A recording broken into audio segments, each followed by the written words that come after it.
Mike Mayo, which if the Panthers are down, 3-1 after two periods, I would have to say I defer to the notion that, well, I have to get up early tomorrow. I don't think I'll be able to watch the rest of this game. Because who would want to sit with an incredible rat like Mayo?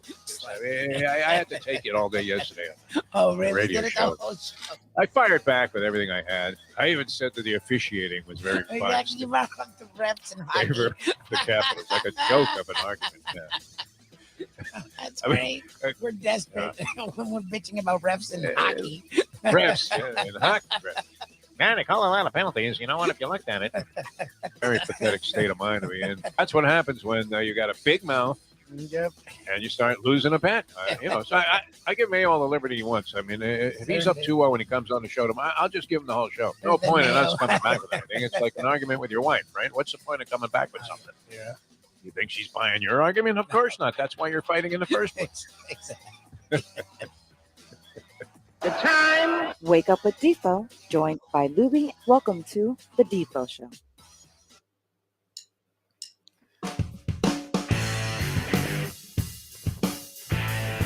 And a very pleasant good morning, everybody. A lot more pleasant than it could have been just a few hours ago. Good to be with you guys. Yeah, here on the Defo Show. I know you were schwitzing some of the details along with me yesterday. I was resigned to the fact that we were losers, Mike Lubie Lubitz. And here we are today with renewed vigor and inspiration, thinking that life actually isn't as harsh as most people make it out to be. Jeff Deforrest, Mike Lubie Lubitz with you, the Defo Show here on Ion Channel. It's always a pleasure to be with you. Later on today, we'll talk to Brett Tesler, the agent of the Stars. Not much going on in the NFL, but Brett happens to be a huge Florida Panther fan. Yes. In fact, I think he's actually close with some of the executives that are not particularly flattering when the name Mike Mayo is mentioned. He knows these guys pretty well, so I'm sure he was living and dying with every shot, every minute, every second of that Panther playoff game yesterday against the Washington Capitals, where we did look like dead meat. I mean, they were taking a hammer out and pounding this thing down. You know what? We're going to pound it down real thin, and then it's going to be perfect, and we'll bread it, and we'll put it in the fryer. And that was pretty much where we were at yesterday. I would equate it to this, and people can relate to it, because there was a moment in that game that will leave an indelible impression. The Panthers end up winning 3-2 in overtime. They even their series with the Caps at 2 apiece. Down 3-1. I don't care if it's the NHL. The NHL is a Wild West. It is possible to come back from 3 games to 1 down. They would have been returning home for a Game 5. That might have been just a token win with the Caps thinking that they would wrap things up in game number 6. And the whole notion that this Cap team, which doesn't appear to be as deep or as good as the Florida Panthers, and is going with a backup goaltender on top of it, could possibly be in a dominating position of 3-1 was, not a very comfortable thing. You know how the doctor says as he puts the rubber glove on, and is that not the scariest sound in all of life? Yes. The snapping on of the rubber glove at a doctor's office. And the guy says to you in all confidence, you might feel a little bit of discomfort. It's like, discomfort? I'll give you discomfort. I'll give you a right hand right across the jaw. What are you talking about? You're going to stick that all the way up there where the sun don't shine? You got to be kidding me, man. There isn't enough Vaseline in the world. You could have Stitch Duran applying the Vaseline, and it still wouldn't be enough to, give me the feeling that I really want this to happen anytime soon. And this used to happen in the 80s in Florida, Lubie. It probably predates your driving career and the time where you were actually behind the wheel of a car. You might have been in a car. But and it happened to me once before, a long time ago. I was with a girl in college that I had spotted like in my junior year, and finally late in my senior semester, where we finally connected. There was a shot there.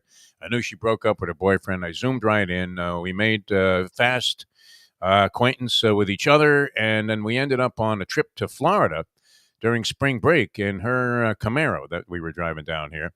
And, of course, coming from Syracuse, you figured, all right, it's like, late, what would it be, just late March, early April. And we're down there on a spring break, and we had taken the snow tires and the chains that we were using on that car around Syracuse, because it was still snowing there, off of the car, thinking, well, that's it, right? Yeah. So we drive all the way back from Florida in this thing, and we're on the New York Thruway. And, of course, blizzard. conditions pop up in early April. And so we're driving in like a blinding snow, and we hit some spot there on the road. The car starts to spin out of control, and all of a sudden, we're going backwards on the whatever it was. I guess this would have been westbound lanes, and we're heading east on the westbound lanes. And so, and this is going on where the car's out of control. We have no control over it. She was driving. And I'm thinking, geez, if a car comes in either of these two lanes, we're both dead meat. What a way to end, right? Finally get the girl, and that's it. You eat it at like 21 years old. Oh, my God. And sure enough, now in the not too far off in the distance, here come a couple of semi-trucks occupying both lanes, coming in our direction, and we're heading straight for them. Car's still spinning, and at the last second, it spins off the road, and we miss them both. And it comes to a rest. And I'm thinking, wow, I still have visions of this because I was thinking, well, do I try to get in one more, little smooch before we go? Or... No, I was. It was a horror show, and I was thinking, this is it. I'm about to eat it, and so it got out of that. But that was kind of the feeling. And you used to get this in Florida because there were any number of roads that were only two lanes, very treacherous. You had Alligator Alley, very treacherous, two-lane highway. Yep. You had the road down to the Keys, also very treacherous, two-lane highway. US 1 going down to the Keys, that stretch there. Yep. And, you've probably been drinking in the Keys all day. I would imagine everybody else has been doing the same. That sucked. Dark. I mean, there are no lights on the road, nothing. And it's two-lane highway, and you're probably going to have to pass somebody, at some point in time. Yeah. Which was the same thing, Alligator Alley. I remember one time I pulled out to pass what I thought was one truck, and I pull out into the other lane there, and all of a sudden I see it's a convoy of 8 trucks. Oh, God. So now you're going to have to go like a quarter of a mile before you can get back in. No one's going to let you in. Not letting you in. And here come the lights coming the other way. Oh, Jesus. And that's the feeling I had when that puck was sliding down the ice there after the Panther coach had pulled a goalie. Bobrovsky was out with 3 minutes to go in the game. Very unusual move. They were 3 in minutes it. to go in the game. Shooting them 2-1. Like they were. It wasn't like they did everything I asked of them. Samsonov has become Hasek or fucking Wah, but they were doing their job. I mean, no, they played a real solid game here yesterday. The only thing they didn't do is score. They had a zillion excellent scoring opportunities.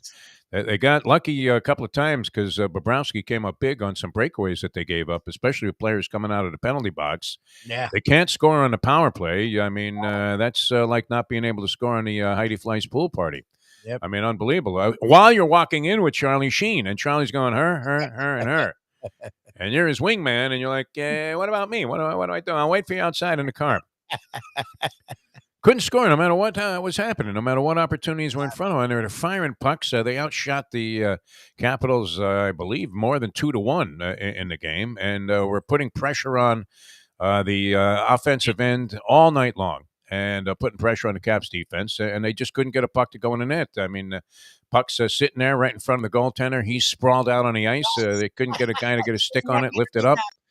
Could have easily won this game 3 or 4 to 2, or in regulation, maybe by 2 or 3 goals. They could have easily won this game, but had no luck in that regard. And now whether that's choking or the pressure of the playoffs, or just bad luck or bad breaks, something is happening here that wasn't happening all season long. What was happening was this comeback ability by the Panthers. But 3 minutes to go in the game, and they have possession of the puck in the Capitals' end. And the guy, sticks it away and sends it down the ice. That thing missed by centimeters. What do you mean it hit the post? It might have flicked off the outside of the post. I mean, it barely missed. And when you're watching that puck go down the ice, as I was watching it, even as I was watching it live, I was envisioning a truck coming straight at me and hitting me in the face. And that truck had the face on it of Mike Mayo. Exactly. One of our contemporaries, because... Well, and also, it goes beyond Mayo, though. I mean, to watch a team play a season like that and get involved into thinking that, okay, I mean, they may not win the Stanley Cup, but they're a damn good team, and it's about time, and we've been waiting for this forever, and they've been selling us this whole thing. Yeah, we're going to get the mix of veterans and rookies and all of this stuff, and it's going to be great. And then you had Joel Quenneville coaching the team at the beginning of the season. he gets erased in this controversy over Kyle Beach with the Blackhawks, where he was aware that a player had made an allegation to staff members, and I kind of told the guys at a meeting, Quenville, let's keep it quiet until the cup is decided. Yep. Or he was Not with the everyone. greatest of moves. And I really like Joel Quenville. I mean, we had him on that interview. He overwhelmed us with his He charm. was classic. He was a He degenerate. was great. Yeah. Great. A degenerate. He was talking about harness racing. We really enjoyed talking to Joel Quenville. And pretty much everybody that was involved with Joel Quenville thought that this guy was a class guy. Yeah. All right. Did he make a mistake? Obviously, in that Obviously. situation, he did. Was he the sole person to blame for it? No. No. Should it have cost him his career? That's an interesting question. Years later, I mean, years after the fact, if something like that pops up, it's the cancel culture. And sure enough, he resigned prior to probably having to be fired and or disciplined by the National Hockey League. Interestingly, with Barry Trotz getting fired yesterday by the New York Islanders, Lubie, Barry Trotz, my man Barry Trotz got canned. Can you believe it? He was like 150 and 100. He had a Stanley Cup win. Didn't they win the Cup? Or they went to the finals a couple of times in a row, the New York Islanders? Yes. Under Trotz. Or they were in the last 3 or 4 years, that's for sure. They were a competitive franchise. This year they were bad. Yeah. Okay, it's 1 year, though. I mean, Trotz is... That's a weird move. Oh, no, he's an accomplished coach. Look, he helped Ovechkin get his lone Stanley Cup, right? Barry Trotz was there. And actually, after a contractual dispute, he left the Capitals for the Islanders after winning the Stanley Cup. Very rare that would happen. I mean, might have been like Scotty Bowman retired after winning a Stanley Cup. There maybe was one or two other. There were one or two other coaches in NHL history, which the NHL does strange things. I mean, they're not afraid to fire a guy that just won the Stanley Cup. I mean, that's the kind of thing that can happen there. I don't know if that's actually ever occurred, but there have been teams where a guy won the Stanley Cup and then didn't come back and continued coaching, which was the case with Barry Trotz. He goes to the Islanders. He really revolutionized the Islanders' whole spirit. I mean, he turned it around and had them as one of the top teams in hockey. There were great expectations, the old Charles Dickens things for him this year. And they started out with like the first 30 games on the road or something like that because their arena wasn't built yet. And they never really recovered. COVID, all kinds of crazy stuff, injuries. And they still ended up over 500, which you would think that would be enough with his resume and his credentials to keep him on the job. But Lou Lamoriello, who's one of the more respected executives in the NHL, was with the Devils for many, many years, and they had a lot of success, and he's been pretty much successful anywhere he went. He just said, hey, got to hear another voice here, and fired Trotz, who he's had tremendous success with also over the years. Whose name pops up as a possibility to replace him? Joel Quenville, my friend. Oh, okay. Now, does Quenville need some kind of clearance from the NHL to be in the mix? He got fired in the middle of one of the. He didn't really get fired. He resigned, but I mean, they were probably going to have to let him go. Penance. I mean, so isn't that the punishment? Like the losing of the career, I don't know about. I mean, he went his whole career out the window. I mean, if he wants to continue to coach, he's an older guy anyway. He's been around, but with his track record, Joel Quenville was that one incident 10 years ago, which also had many other guilty parties. Yes. He it wasn't him. The GM was the one that was like, let's not do this here. And he was the famous head coach, and he should have said, no, we're going to handle this. But he went in lockstep, and that was wrong. That's fine. So he resigned. He lost his job. Cool. Lost this job. That was like 10 years ago. Yeah. That's what I'm saying. The next job, 10 years later, he owned up to it. He resigned, fell on the sword. Cool. All right. So doesn't that even it? I don't know. Like that, to me, like that's Joe Pa went kicking and screaming, and Joe Pa knew what the hell was going on in a lot worse situation. Like he didn't. He resigned of his own volition. He didn't make them drag him out. Like, isn't that penance? So he didn't, try to justify it or qualify it by saying, well, it wasn't so bad. Who knew that the guy's allegations were real? He handled it with dignity as well as you could. Obviously, you could after the fact. Yeah. Yes. Yeah, and that gets into a lot of different, very gray areas. I mean, the right thing to do would have been to just say, "Hey, listen, man, we have to deal with this right now." And not worry about disrupting the route to the Stanley Cup, which I believe the Blackhawks won that year under Joel Quenville. One of what, 2 or 3 Stanley Cups that he won there? 3? Okay.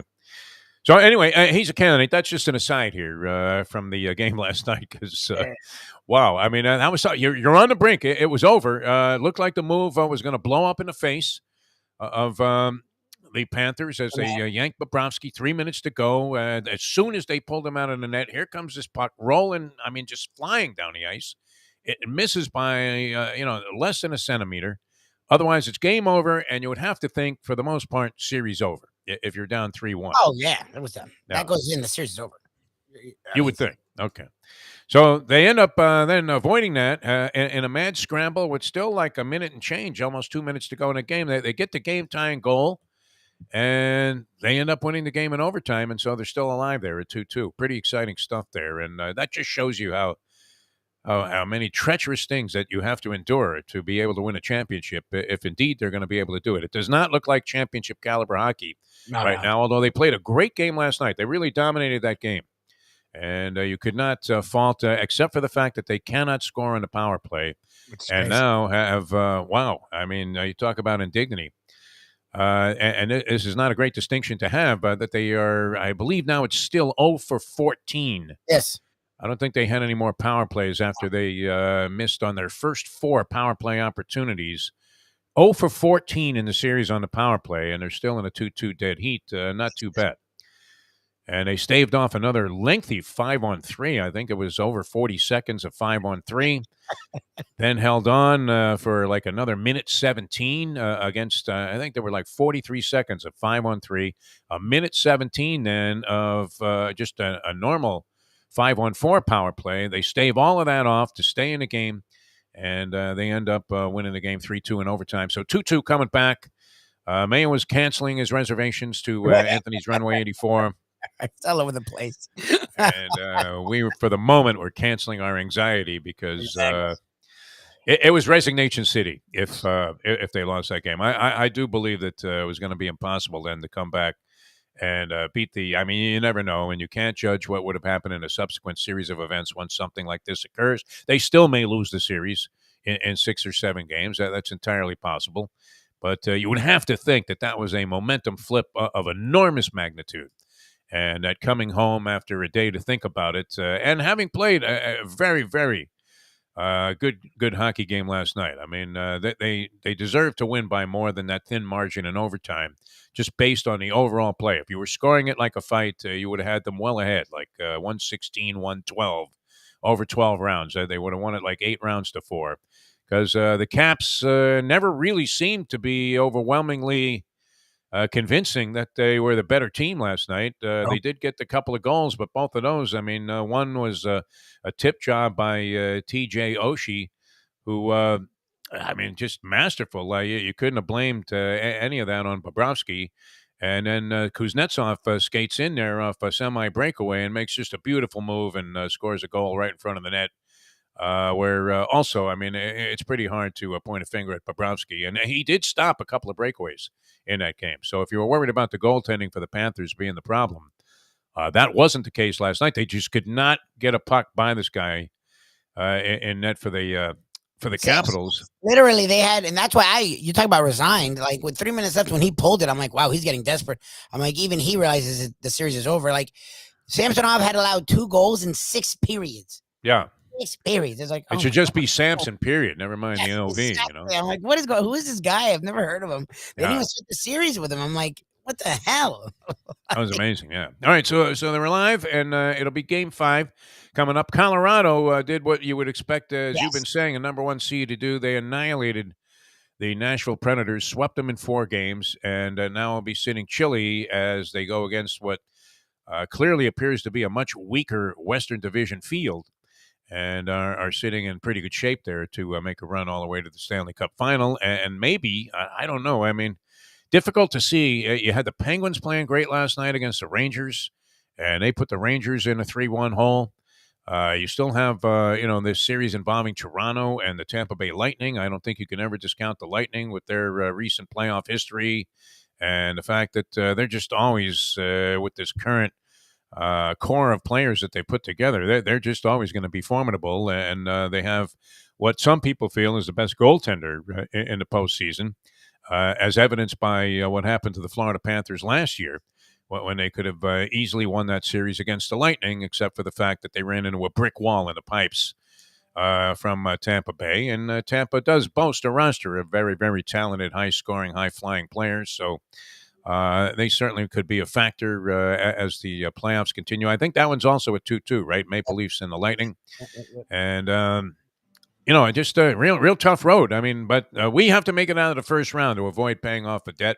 Yeah, the first round. And that would seem to have been a gimme. I mean, I don't know that I ever felt more comfortable going into a series about the potential outcome, but certainly is on some dicey turf right now. But a lot of fun.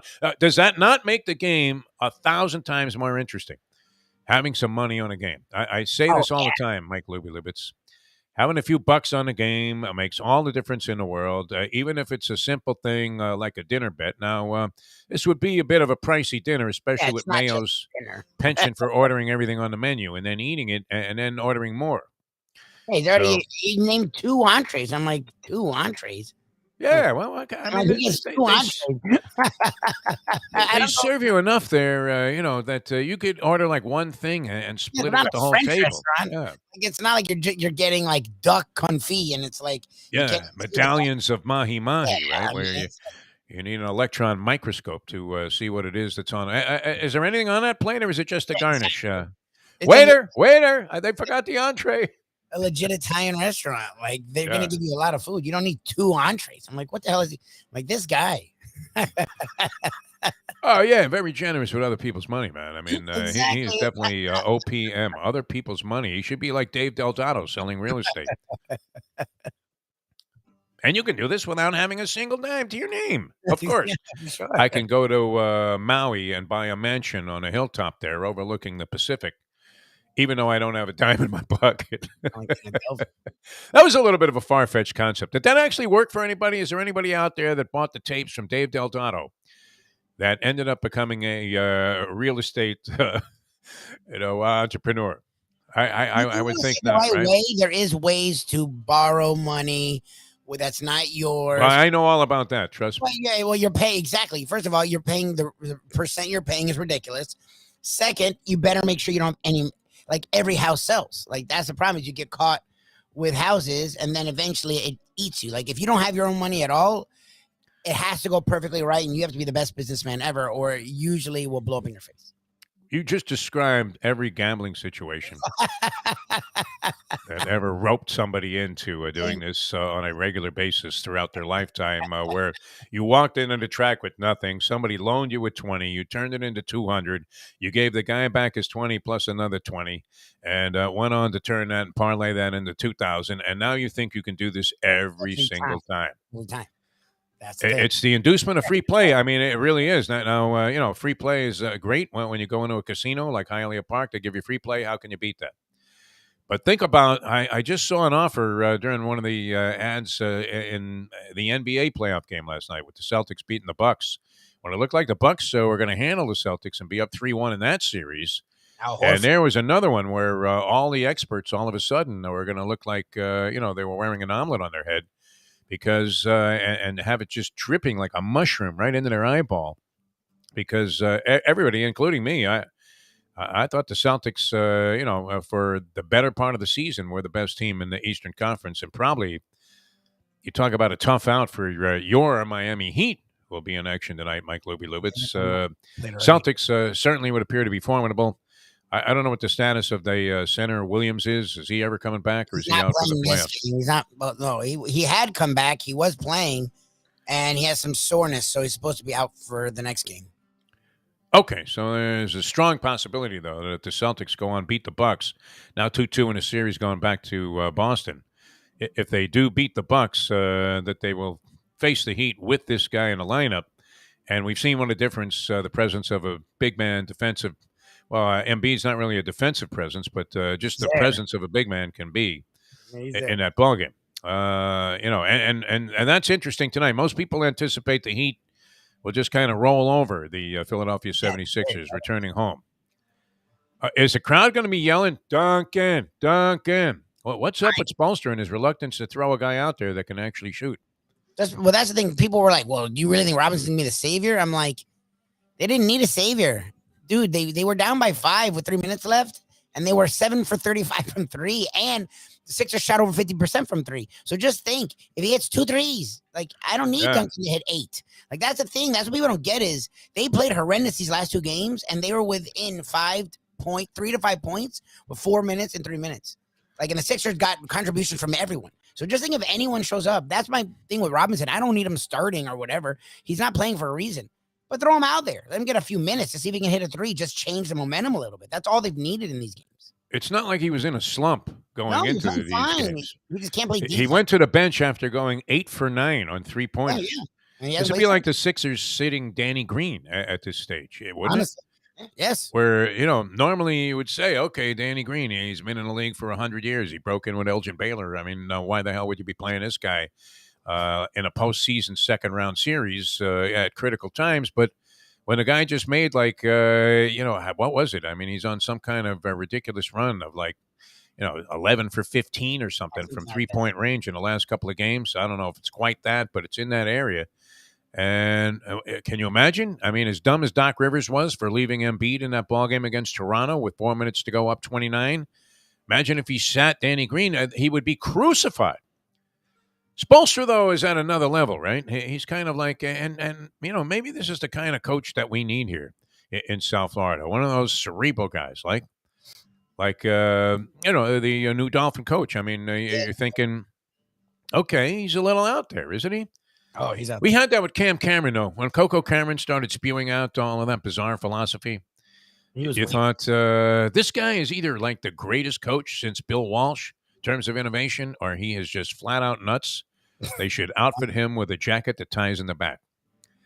And that turned out to be the case. Same thing, Adam Gase, right? With the Marty Feldman eyes, Adam Gase. Wow, what a strange-looking cat he turned out to be without a hat on. That's a guy that should never take a hat off, and not necessarily because of hair loss issues. Just because this look weird. He looks certifiable, man. I mean, he looked like Peter Lorre, the actor that was always like the the side man. Yes, you will be a little bit uncomfortable here. Speaking of being uncomfortable. All right, so the Cats stay alive. The Heat tonight. That's on the local scene. A lot of other issues taking place all around the league. Golden State gets by somehow. Memphis was playing a good ball game again without Ja Morant in there. And Golden State found a way to win late in the ball game and ends up now with a 3-1 lead over the Memphis Grizzlies, even though Golden State was the lower seed going into that series, but playing some good basketball, good enough to win with Memphis. I don't know how badly compromised were they without Ja Morant? You would have to think. It's not. I don't understand this. They almost won. Yeah. The Warriors had to make a mad dash. I don't understand. How could they be worse? And Morant is not one of those players that like James Harden was with the Rockets, where he would have 55 points, and if he had a bad game, they got clobbered.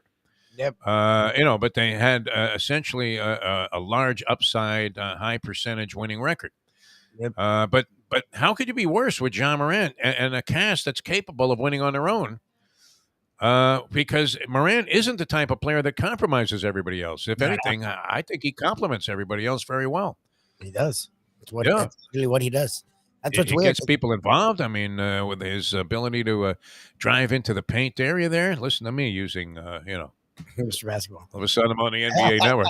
Yeah, well, you know what? They're strong in the paint. He's driving and kicking.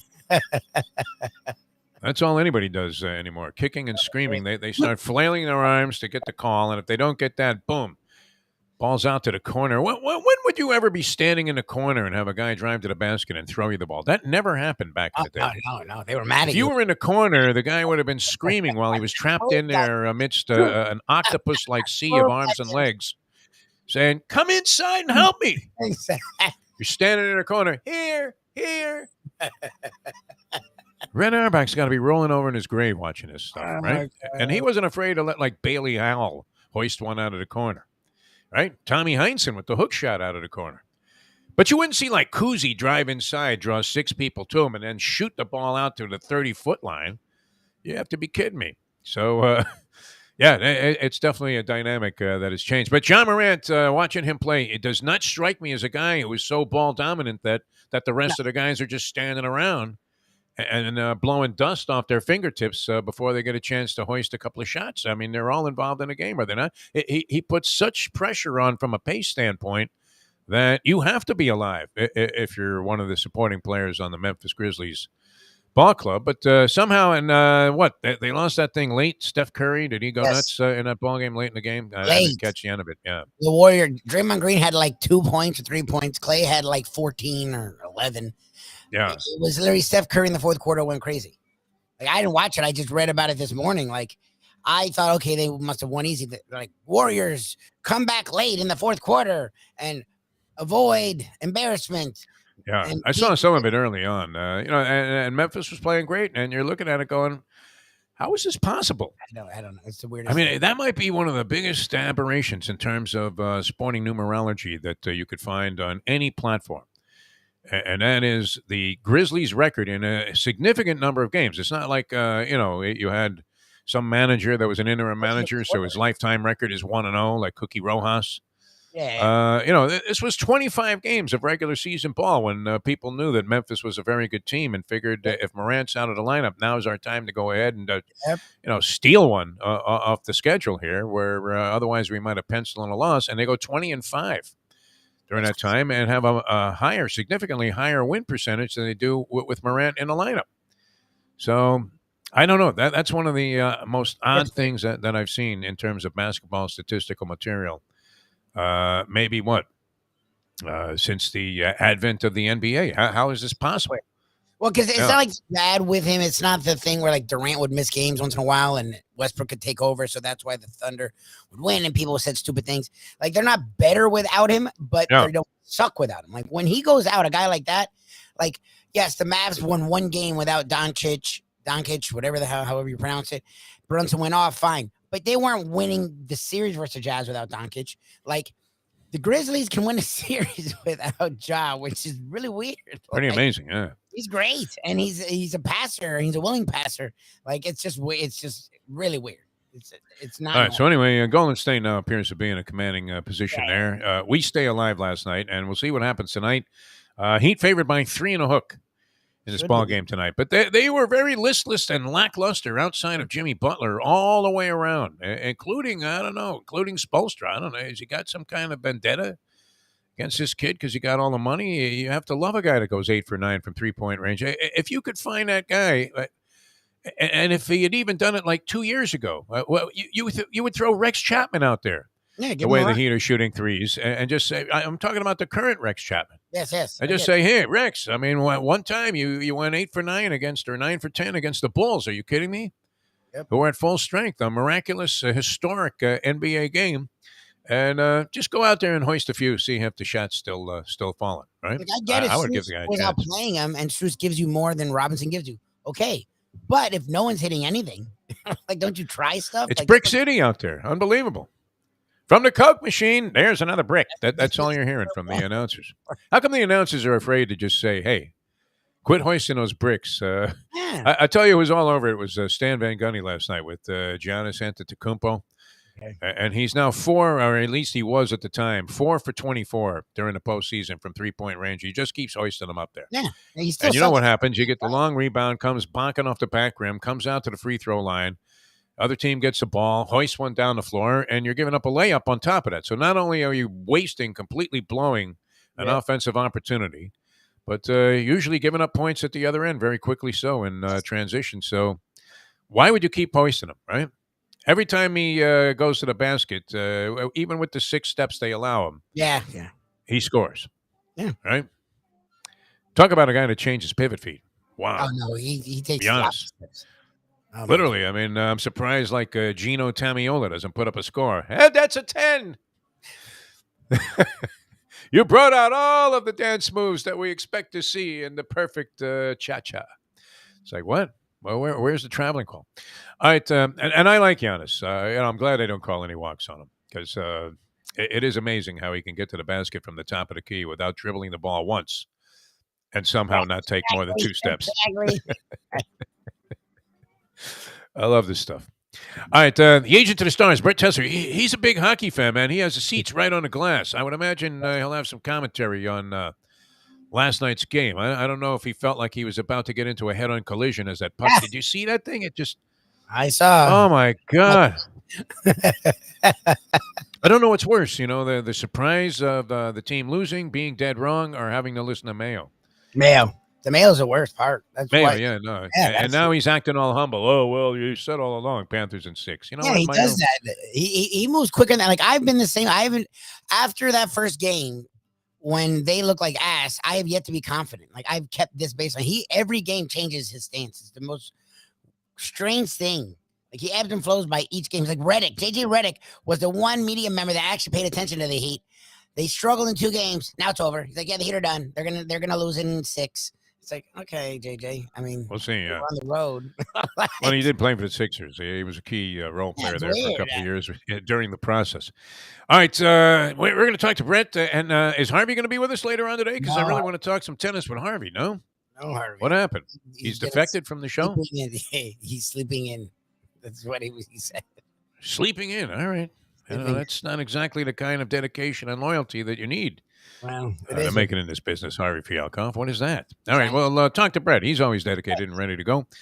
I'm wondering if Brett was hanging around. He does hang out in high social circles. You think he was hanging out at the F1 thing? Oh, possibly. Yeah. I feel like I saw pictures of him there. You see the picture of Brady, Jordan, Beckham, and Lewis Hamilton. So that's what the 4th person was. Because I saw the 3 people, and then who's the 4th guy?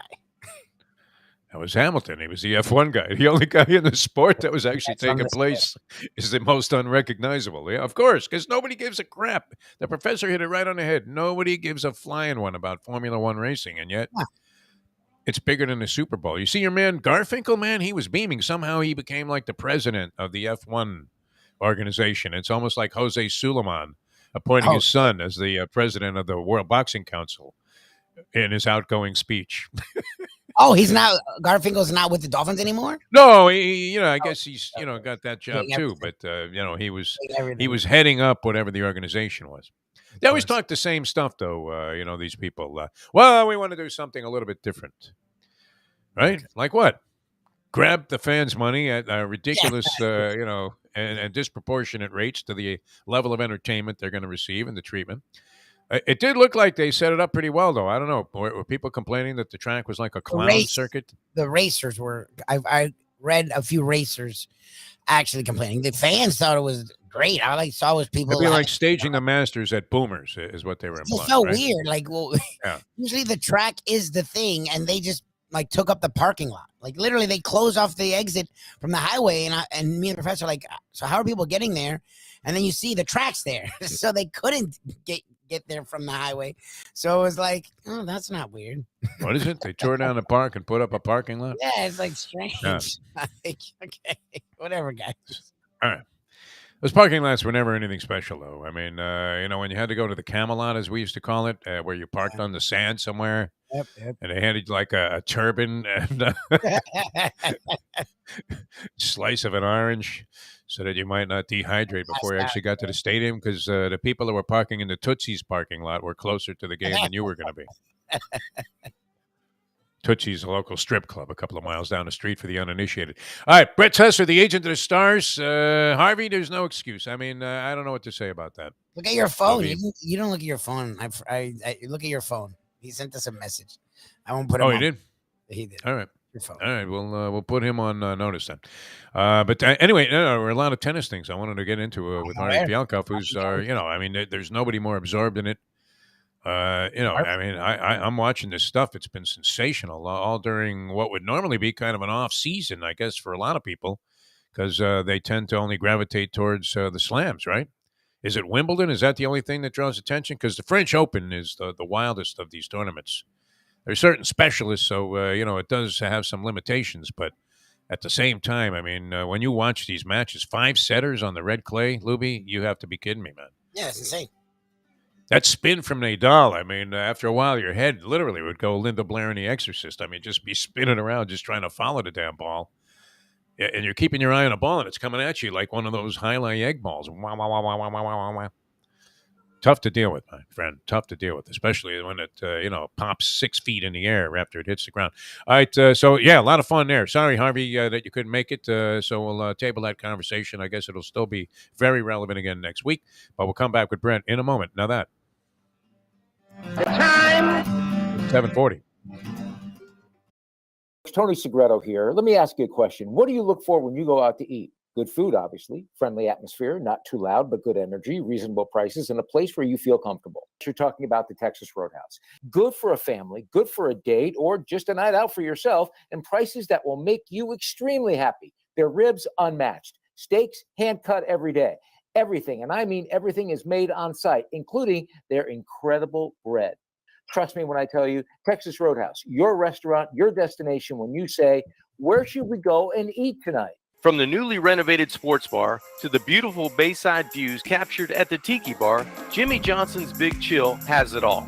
Located at mile marker 104, the Big Chill also offers waterfront dining while experiencing breathtaking sunset views of the Florida Keys. It's simply the hottest spot in the Keys to cool off.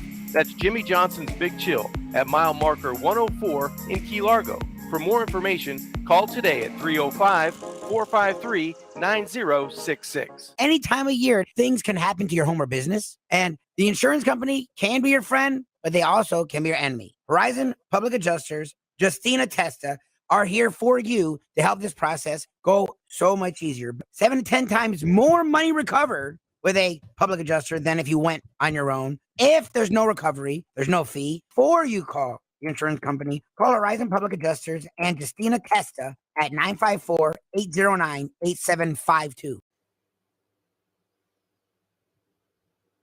The simple pleasures of this job, the way a stadium sounds when one of my players performs well on the field, the way we are meant to protect them in health and in injury.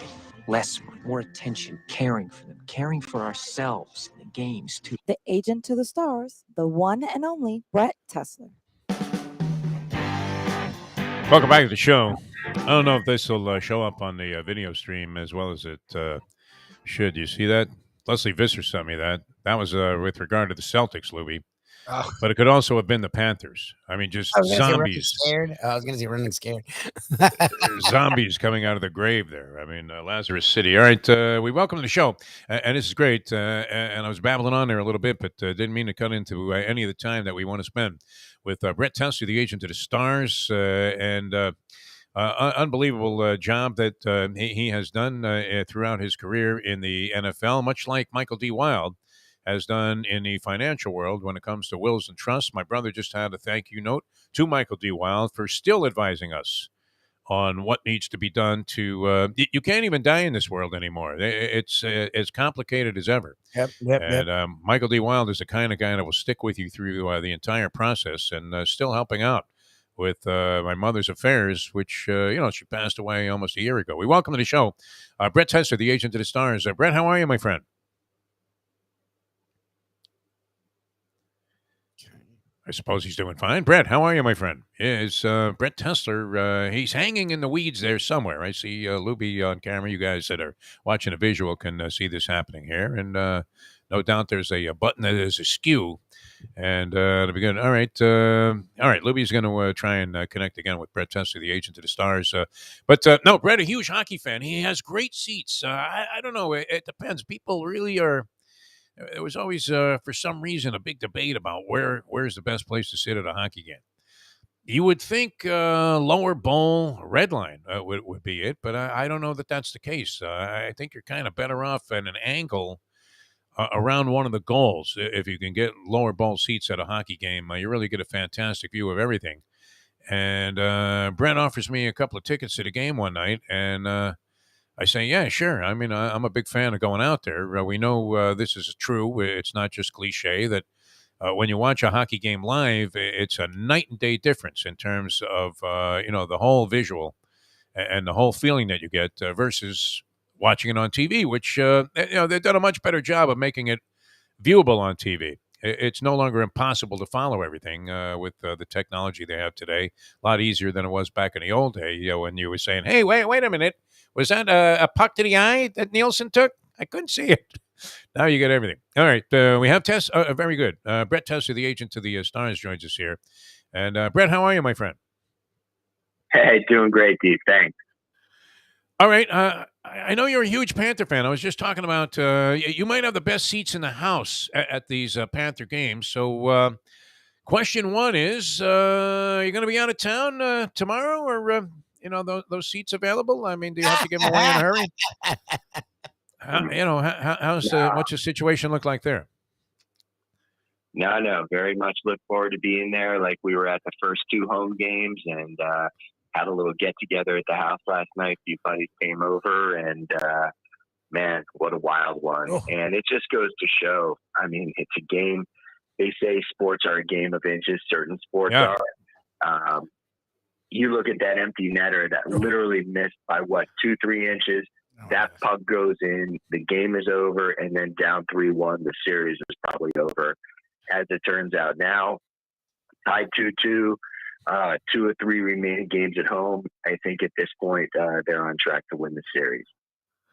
Would you say this? We've been speculating on this, that Dave Hyde gave us a couple of really good examples of the most deflating moments in South Florida sports history, where you were just so amped to have your team in an event and some postseason play or whatever, and he equated it, and I think it would be up there with the collapse of the Hurricanes in the Fiesta Bowl when Vinny T threw like 6 picks, including who was the guy, Giftopoulos or whatever the guy's name was, that intercepted a pass. A slug of a linebacker gets in front of a Vinny Testaverde howitzer and ends the ball game. And the Canes outplayed them badly. But the Panthers going out in the first round of the postseason after the year they had, you went to a lot of games this year. I mean, this was as good a season as any team in any sport has ever had during the regular season, I think, in the time I've been here in South Florida. So how desperate would things get if they got knocked out in this first round, which still is a possibility? I mean, I'm not going to lie, Defo. It's, obviously I love that team, and I'm friends with many people in the organization, in the front office and whatever. But coming off this season where they won the President's Trophy for, being the greatest team in the regular season, and the fashion in which they beat so many teams. I mean, just a real high-powered offense. I mean, some of the numbers were record-setting. So if you came into this thing as the number 1 seed and you ended up getting beaten by the 8th seed, it would be devastating. And let's just hope that, thankfully, because of last night, that will not now be the case. Because, look, it wouldn't be the first time it's happened. Tampa was the number 1 seed a couple years ago, or 2-3 years ago. Yeah. And I think they got swept. And but Bobrovsky was the guy for Columbus. But that's an organization that has had a lot of success both before and since. In the case of the Panthers, I think their history is pretty well documented, and it would be a massive blow. I mean, look, yeah, it'd be great for them to win the Cup this year if there's any way it's possible. But if nothing else, please, for the first time in my 6 years of being a season ticket holder, let them get out of the first round. Are you inclined at all as a season ticket holder to, like Lubie would, lead a revolt if they don't make it out of the first round? Will you be banging on the doors there with a megaphone in hand saying, we can't stand this anymore, we want our money back? I don't know, and what's odd still, Brett, I mean, we were around, of course, and I sort of got interested in going to games during that Panther run. It wasn't like I was, jumping on the bandwagon, but it turned out to be fine. Even if that was, the motivation, was just to ride the coattails of a winner. And the enthusiasm around town was immense. And we went out to a little watch party that we were holding with Mike Mayo, and that's a whole nother story I want to get into. But and really, there wasn't a whole lot of attention being paid to these games, which I find incredible because, it was a long, long way from where it was in 96, 97 when the sport was still relatively new, but people really got caught up in this sort of NHL postseason fever, which it's probably the most contentious postseason and toughest trophy to win in all of sports. I don't know if you would agree with that, being so entrenched in the NFL. Well, I mean, as we know about the South Florida sports fan, they will get on board with whatever becomes an event, whatever appears to be something that's going to be successful. And so obviously they've won some championships with the Heat over the last decade. And now you've got, a hockey team that made it to the playoffs. And I think as they get control of this series and start making their way toward the cup, I think you'll see a lot more people getting on board. There's no question, again, that losing that first game at home definitely took a lot of wind out of the sails of the fans down here, I'm sure. All right, I know you're not a big betting guy. I guess there are probably restrictions on that. Or maybe it's not necessarily applauded, even with all the betting angles that there are now and tie-ins with professional sports. But see, now if I had put $1,000 on the Panthers to win the series, I would not be as upset about them losing in the first round as I will be because we have to buy Mike Mayo dinner at Runway 84, one of your favorite spots.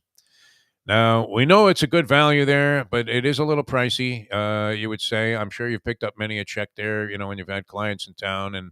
And when I've been at your table, which and you don't flinch, Brett, which is a nice thing about you. I mean, it's not like there's an awkward moment or anything, usually even prearranged so that nobody ever goes to their pocket. But it will pain me more. I don't know. Would you feel this way? I would rather lose 3 times as much cash as I would than losing this bet to Mayo and having to buy this guy dinner and watch him gloat. How would you feel about that situation if you were me? Well, if you were to lose, I think you picked the right restaurant because Runway is closed now. I think Thursday they shut down. Yeah. The series going 6 helped us out a lot in that regard. No, they're doing a massive renovation there, which I'm not too thrilled about because, in my opinion, why mess with perfection? But this is what they're doing, and it's like a new stadium. Be closed. Yeah, probably going to be closed through the year. So either way, by the time they reopen, I'm sure either party will forget about that bet. Oh, we won't be friends anymore. I mean, that's for sure. He'll never forget about the bet. Believe me, man's become insufferable based on that. All right, so do you feel comfortable now? You being a diehard Panther fan, and it's interesting because the sport really won you over. You were not like a lifetime hockey fan, were you? I mean, growing up in Cleveland, there was little reason to be involved in pucks. Nah, this is something we got into here about 5-6 years ago. It took my son with a buddy who took his son, and Brandon and I just fell in love with it and got season tickets, and we've gone to the majority of home games since, and hopefully again. I wouldn't say that I feel, what was the word you used? I wouldn't say that we have this thing under control yet, but let's just say that last night was a major relief because, again, if this thing goes in the other direction, I think they'd be pretty hard-pressed to dig themselves out of the 3-1 hole because in Washington's defense, they've really taken the Panthers out of their game. They've kind of kept them bottled up in the neutral zone. Done a good job, keeping us trapped and playing a physical game, playing good defense, and obviously their goaltending has really been good. And so that's what wins in the playoffs, and that's the only thing that makes you nervous about this team. In the regular season, they could be down 5-1 in the third, no problem, come back and win it. I don't know that style of success really translates well into the postseason of hockey. No, the Caps have played brilliantly, making use of what they have. And to be 2-2 in the series is no small accomplishment considering, how the Panthers played all season long. And it was thrilling. And you thought they could pull it off again. But now, did you think it was crazy to pull the goalie with 3 minutes to go? One final thing on this. When that happened, 2 schools of thought. It nearly blew up in their face immediately. But what was your thought at that time? I mean, were you ready to throw in the towel on the season? I mean, I don't think it was as brilliant of an idea as most people seem to think, just because I was telling everybody that was here with 4 minutes left, we're probably going to pull the goalie in about a minute. Just because under normal circumstances, if you're at a normal juncture in a postseason, not about to go down 1-3. And if your offense is functioning in a normal way, a couple more minutes is more than enough time to score a goal. But just the way that our offense has looked throughout the series and the job they've done sort of keeping us out of rhythm and just the sloppiness and everything else, all the turnovers, my attitude is at that point, what do you have to lose? Might as well do it, because again, trying to get set up offensively 5-on-5 in their zone, haven't had a whole lot of success with it throughout the series. So he did make the correct decision. Thankfully, it did pay off. And let's hope that they can take care of business at home tomorrow night and go up 3-2 and, be in pretty good position to move on to the next round. Used to watch a lot of this movie during Rain Out Theater when I was a kid, watching baseball games, faking a stomachache so I could watch the Yankees on TV while home from school. And it was a Carol Chessman story. And we got a call from the governor at the last minute last night. That's for sure. And, it staved off having to listen to a lot of malarkey from when Michael Q. Mayo, sports writer extraordinaire, from the Sun Sentinel for so many years and now big-time food critic. All right, NFL. Couple of things. What happens with Baker Mayfield? Is anybody going to make a play for this guy, or what's his fate, in your opinion, Brett Tessler? It kind of surprises me a little bit that maybe a team like a Seattle or like a Carolina wouldn't have tried to make a move for him. Because, look, the guy was the number 1 overall pick a few years ago, and he has had some moments of success. Obviously, he also had some disappointing moments in Cleveland, which is why they've turned the page from him. But I believe that, whatever it is, 18, 19 million this year that he's guaranteed, it's really not a lot of money for a starting quarterback who still has some upside and could still have a good future in the league. So I'm surprised that a couple more teams aren't interested. Obviously, having the ability to also potentially get a guy like Jimmy Garoppolo, who's, a proven starter, who's had some success in the league, that could complicate things a little bit. So I just feel like every day that goes by, the Browns sort of lose leverage. It sort of becomes a little bit more awkward within the building, I'm sure. And, from a pure mechanic standpoint, he's guaranteed the money. And so it doesn't hurt them to hold on to him in the event that Deshaun Watson is suspended, or if somebody were to get injured, within their own building. But nonetheless, I think at this point, with just the things that have gone on behind the scenes in terms of, him sort of wearing out his welcome, them apparently leaking out some negative things about him, it's probably better that that relationship ends sooner rather than later. And so, maybe they hold on to him through camp, see what happens, see if another team has a guy go down. But ultimately, I think one way or the other, he probably has to go. Yeah, you would think so. How weird would it be to have him replace a suspended Deshaun Watson as a starter? And you're thinking all of that rigmarole, it was for nothing. They ended up in the same place.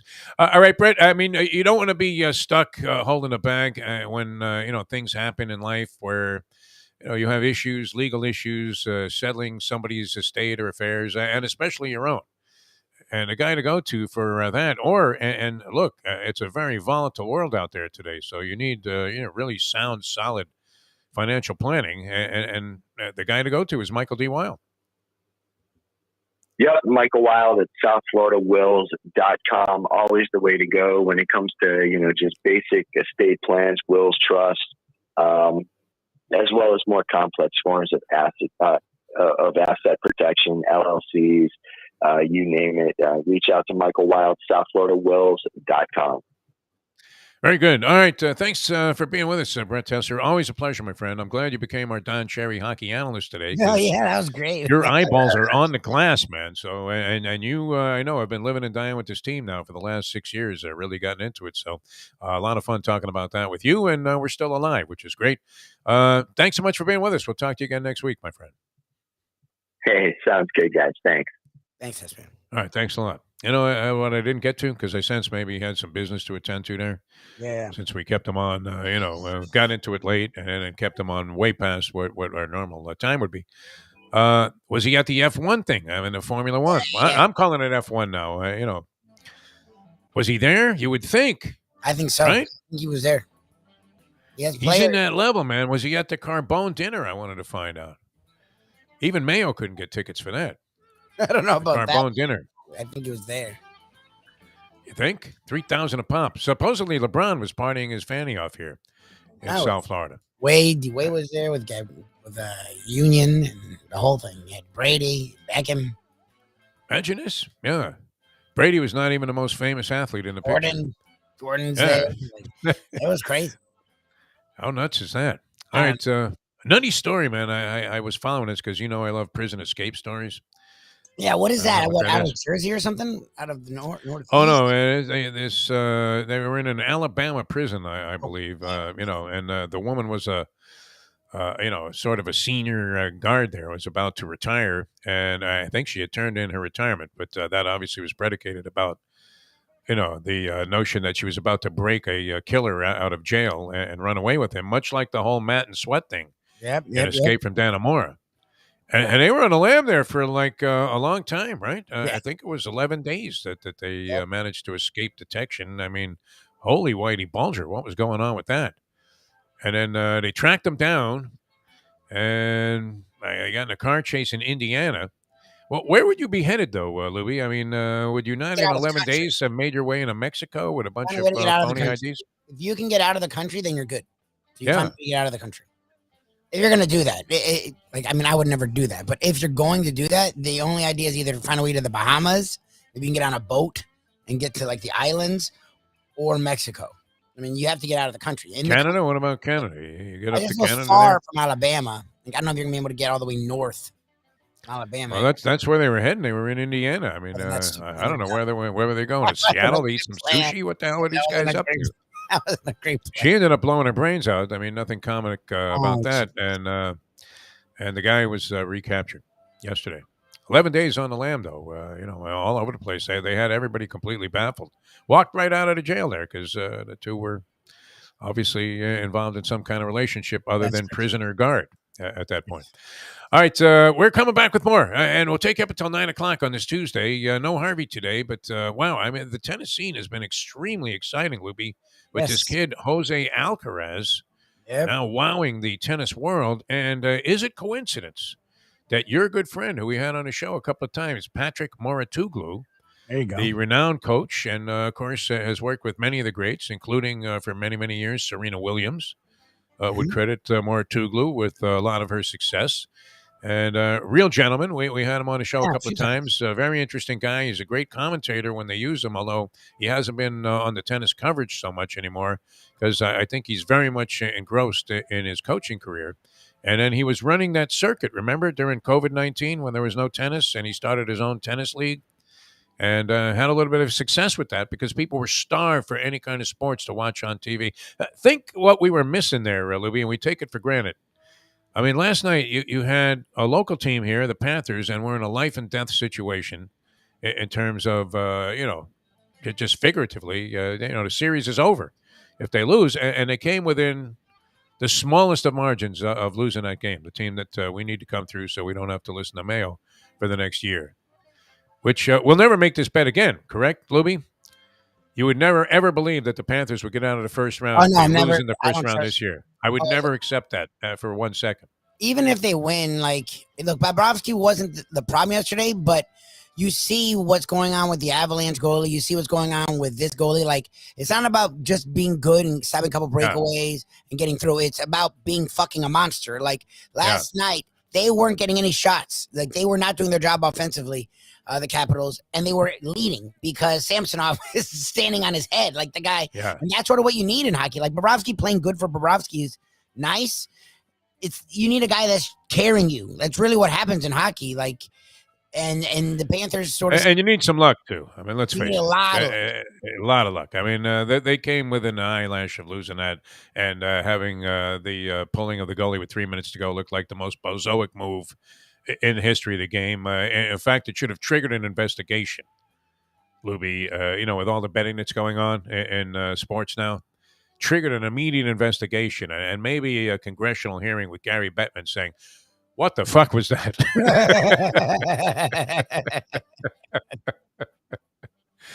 Who pulls their goalie with 3 minutes to go? Right? And it wasn't like they were down 2 goals at that point.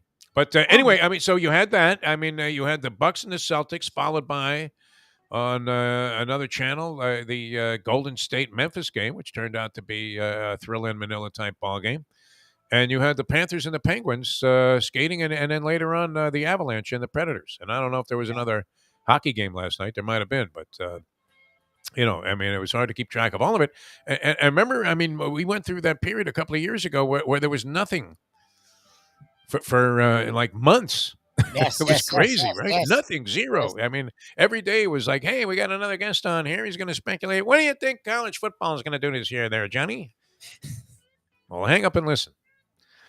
But no, it was great last night. Just absolutely sports euphoria, and certainly felt a lot better about life after. I mean, when you get a second chance, Lubie, I went to bed. Look at you with Shirley. You get a second chance. I know. I went to bed. Like, it's so funny. I had resorted to the game being over. Like, I thought it was once they scored that, and they kept it at 1-1 the entire game.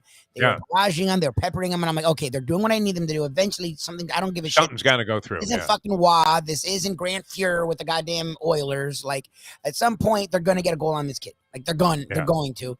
And then the guy leveled. Was it Barkov in the middle of the ice? Leveled them, and they went down. And it was a nice play. I couldn't be mad at Bobrovsky, and they scored because Kuznetsov. I'm like, oh, it's done.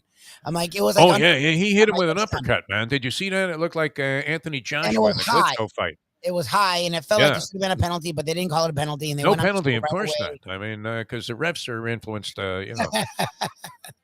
So I was like, this is over. I'm like, keep Ovechkin out there. He's a bigger star than any of the Panthers, including Barkov, who's a relative unknown in spite of his greatness. Compared to Ovechkin. But I'm like, it's over. We're hockey experts now. You know what's great about this? I mean, we want to watch a game all season, right? They're like, here the team's doing good. And I'm living and dying by every play. So I everybody does this, though. I mean, it's now followed. Everybody's got an opinion about what kind of a nutbag this coach was for pulling Bobrovsky with 3 minutes to go. And then you would have to say that I agree with you. You're actually, I think, 100% correct, Lubie, that, Bobrovsky, not sensational. Yeah, it's fine. You need that guy at some point that's going to, I mean, this is still the first round, too. Think about it. I mean, how arduous of a task is it to win 4 of these series when you see what the margin of error is? I mean, they had no room to make, the saying in horse racing is must make no mistakes. Exactly. And that's the problem is at some point, look, we've seen in the past when the Kings made their run, Jonathan Quick was ridiculous. When the Ducks in the 2000s made their run, fucking Jagger was ridiculous. Like, and a Beezer that year that they went to the finals. Panthers. Unbelievable. But the Red Wings, all those years, what's funny is they had all these dudes. But Chris Osgood was either the best or top 3 goalie in hockey, and every year he's really what took, like Fedorov and Ciccarelli and Yzerman. They had squads, but it didn't matter if their goalie was okay. Like, that's the problem. Yeah. It's like as good as Barrow, and he's been fine. Like, he really, I bitch about Mike it. Vernon, dead or alive? Mike Vernon, dead or alive? Vernon's alive. Mike Vernon, the former goalie, dead or alive? What do you say? He's alive. He wasn't just going to throw one out there, man. Talking about the Red Wings. Mike Vernon. I think he's alive. Who was he in the goalie fight with, man? When the goalies, I love a goalie fight at center ice. When the 2 goalies like are just yelling, "Fuck you" across the ice. They can't hurt each other. Gump is screaming, "You know what, Sawchuck, you're an asshole!" And then they square off, man. I think it was against the Red Wings Avalanche. Was like a giant. That was a war. They would drop the puck, and then they would just drop the gloves like before the puck even hit the ice. Yep. Remember that? They would fight before. They Forsberg and that whole crew there with the Avalanche. They were squatted. But they hated the Red Wings, and it was as if Zelensky was behind the bench there. He must eliminate these Russians now. They had a ton of Russians. Get them out of here. Great stuff, though. I mean, it's nice to be involved. See, this is what happens when your local team has no presence in the postseason. Hey, you move out.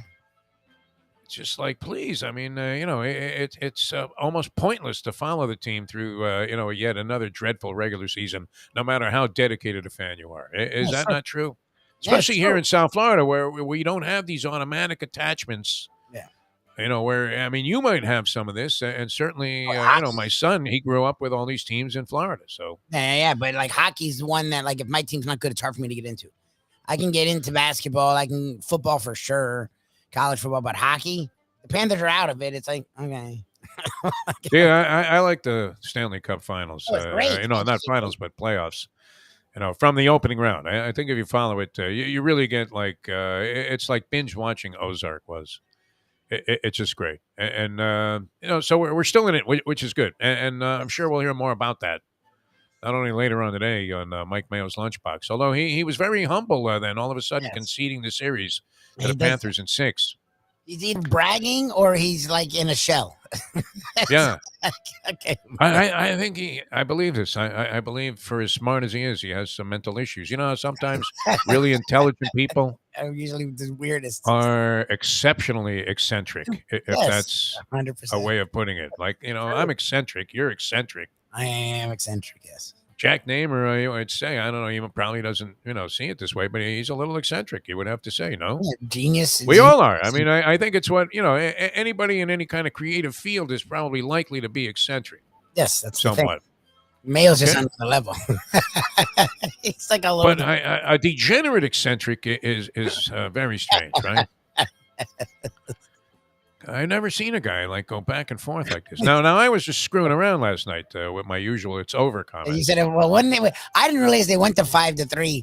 I saw you guys. I was behind, and you guys were texting, and I'm like, they're predicting the future. I don't want to. Oh, it was death. What they're saying, and a real cheesy call to put the 5-on-3 into play, as they called a tripping penalty on Bobrovsky, and this was a call that's never made, and Bobrovsky didn't have anything to do with it either. If anything, it was one of the other players that was around the net that caused the guy to go to the ice. But you don't see that call made. I mean, if they weren't going to call some of this other stuff, how do you make that call to make a 5-on-3? I mean, they're already on a power play, for God's sake. What do you want? Why don't you just have Ovechkin fire shots at an empty net from 2 feet away like it was a soccer game? And see how many you can score in a minute while the entire team sits in the penalty box. Get out of here! All right, it is amazing how we've all become experts, but you're right on it, Lubie. It's not that hard of a game to pick up. That's the funny thing. Yeah, I mean, I don't understand the lines and all that, like who's in and out, the top line. That's the one thing I never got, but everything else, icing, offsides, like it's all pretty understandable. No, it's great. I mean, it's like, you get your starters in basketball, and there's certain lines that really click. Yes. And then you'll see, well, the first 2 lines aren't producing, but the fourth line all of a sudden rises to the occasion. I mean, it's part of the fun of the sport. No, it's great. Very abstract sport. I mean, if you're just sitting there watching a game with like somebody that doesn't watch much hockey or, do they get interested in it? No. They took the hockey game off TV at a restaurant I was at and put up that stupid Formula One race. Are you kidding me? Sunday. Oh, I thought you were talking. This wasn't yesterday, though. No. Yesterday I was home.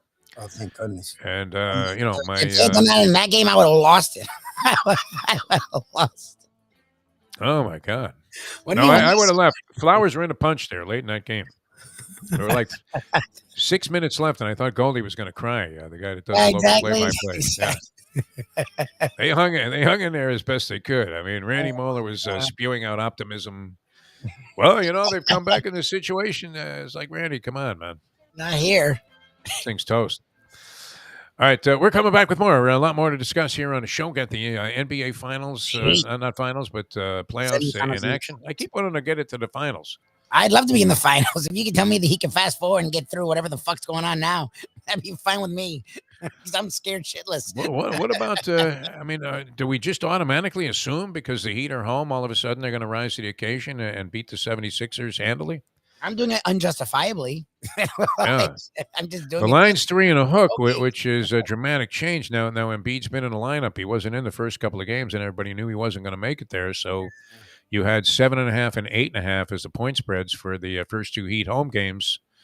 Both of which, right, were covered by the Miami Heat, were they not? Yes, I think they no, but covered no, both spreads, winning those games fairly handily. Yeah, it'd be interesting tonight. But for some reason, I'm assuming, like a lot of people are, I mean, it's not safe to assume no, that the Panthers, off of that win last night, automatically win Game 5 at home.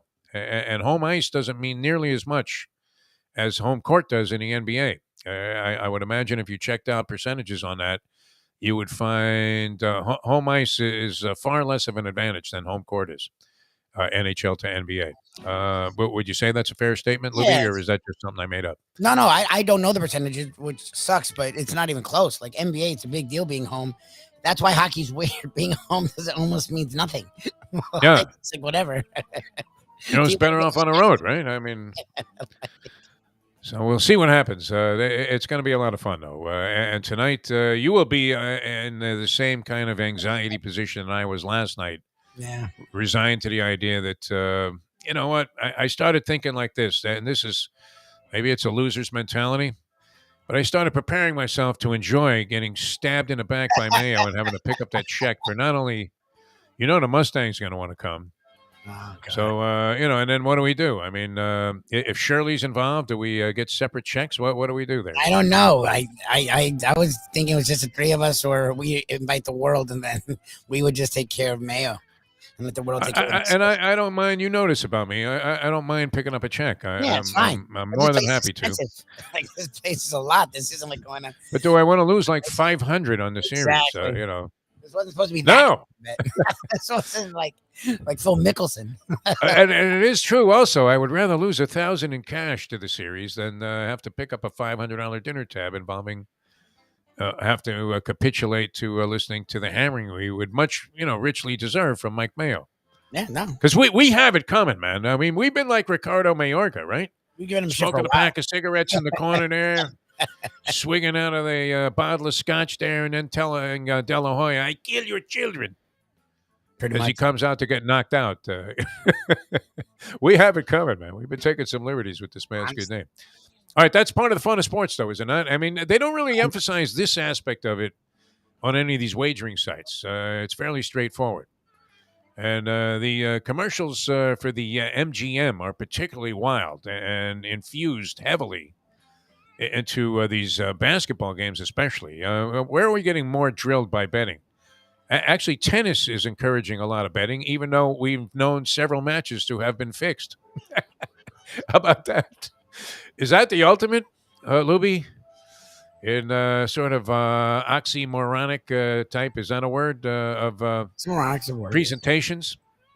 Where, the sport that we know that, there's been any number of incidents where, like, heavy Russian money came in on some obscure doubles team to lose the first game. Oh, yeah.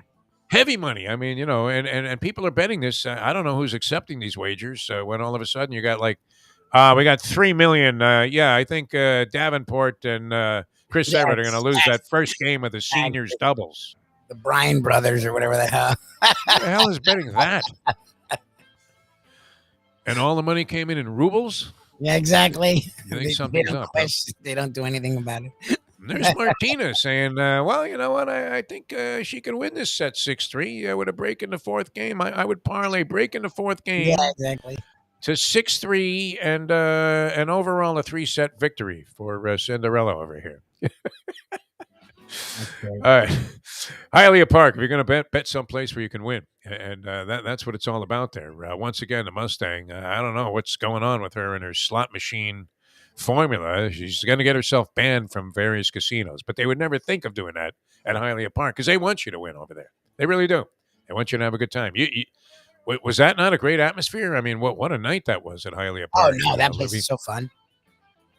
I loved it, man. I love being there amidst with that kind of Latin flavor to the Derby. I mean, it was like being on the backstretch at Hialeah back in the day, right? Where you were in there rooting with all of the grooms for some tip horse. And, you then go wild as it scores at 80-1. Fantastic, man. And I love the fact those were sincere high fives. Those guys must have really had that horse. Oh, no, they were. Hialeah Park. But, if you believe life is a celebration, celebrate it at Hialeah Park because you get that feeling there. I mean, it was just such a good vibe. I mean, even from the music that was playing for the ring entrances, everybody's dancing and, Yep. getting all excited about it. The boxing event was tremendous. The casino was hopping. It was great. Mustang walked out of there with a bunch of cash. Thank you, Mr. Brunetti. And Steve Calibro for having machines that are calibrated with giving the player an honest shot to go out there and make a little bit of a score. Makes it a hell of a lot more fun when you have a shot to win. I can assure you. Great champion simulcasting room. Yeah, you saw how wonderful it was, even with a big crowd in there. No problem, right? Man, Get a drink at the bar, get something great to eat, place your bets, no sweat whatsoever. Other place I was at, I literally waited a half hour to cash a ticket, a half an hour, because I just didn't want to leave it like a voucher because I have a tendency to lose those things, right? Yep. Yeah. Not that I don't eventually lose the money, but the voucher. At least you use the money for whatever. The voucher being lost is a different story. Great food and drink all over the place in Hialeah Park. Always tremendous entertainment, great values, a lot of amenities given to people that have a player's card. So I would suggest you get one as you walk through the door. We'll keep you posted on the next series of big events. Yes, sir. Frankie's already thinking of something, right? Yep. He's already thinking of something to do at beautiful Hialeah Park. All right, we're coming back with more. Be with you till 9 o'clock Eastern here for those of you that are out of town. Now, we're here in South Florida on the Defo Show on Ion Channel. Mike Lubie Lubitz. I'm Jeff Deforrest, and we're coming back with more in a moment. Now that. The time. It's 8:20. Poker is your game. You're covered in style. And you can play all your favorite Vegas-style games, including blackjack, craps, and roulette, in Hialeah Park's sizzling hot casino. Get a player's card when you walk through the door for all kinds of generous amenities, including our favorite, free play, when you come out to the ultimate casino and entertainment destination, Hialeah Park. These days, we're all looking for comfort anywhere we can find it. Thank goodness for Landlubbers Raw Bar and Grill in the Plantation location, because they are making sure you are as comfortable as possible. You're going to have the best wings in the world. You're going to have a great burger. You're going to have their amazing soups. Again, Landlubbers Raw Bar and Grill. It's nice and easy. Just go to landlubbersbarandgrill.com for both your pickup and free delivery. Thank goodness for Landlubbers for making you always feel right at home. Catholic Health Services is committed to care that changes as your needs do. Our full continuum of services is designed to be there throughout your care journey. If you need assistance with daily living, post-acute care following a serious health event, or additional medical care at home, we also offer skilled nursing and palliative and hospice care. Your care needs may change, but our commitment never does. Catholic Health Services, South Florida's #1 choice for post-acute and end-of-life care. Visit CatholicHealthServices.org. Florida, which is in the state of Florida, has been in the Stone Age forever. I mean, we're still operating by blue laws. I don't even know if you can buy a beer before 12 o'clock on a Sunday. I'm not sure what religious cult is responsible for the legislation that takes place, but essentially Florida is structured this way. We're here in South Florida, which is very hip and up with modern times. And once you get, would you say, north of Palm Beach, Mike Lubie Lubitz, West Palm Beach, Florida, for those unfamiliar with the geography of the state, if you get like 30 miles out of town here, forget about it. It's Hillbilly City. You're hearing banjo music and somebody's telling you to squat down like a pig when you pull up to the Waffle House. It's just the way it is. The modern day odd couple, Defo and Lubie, are on now. It is, of course, the Defo Show.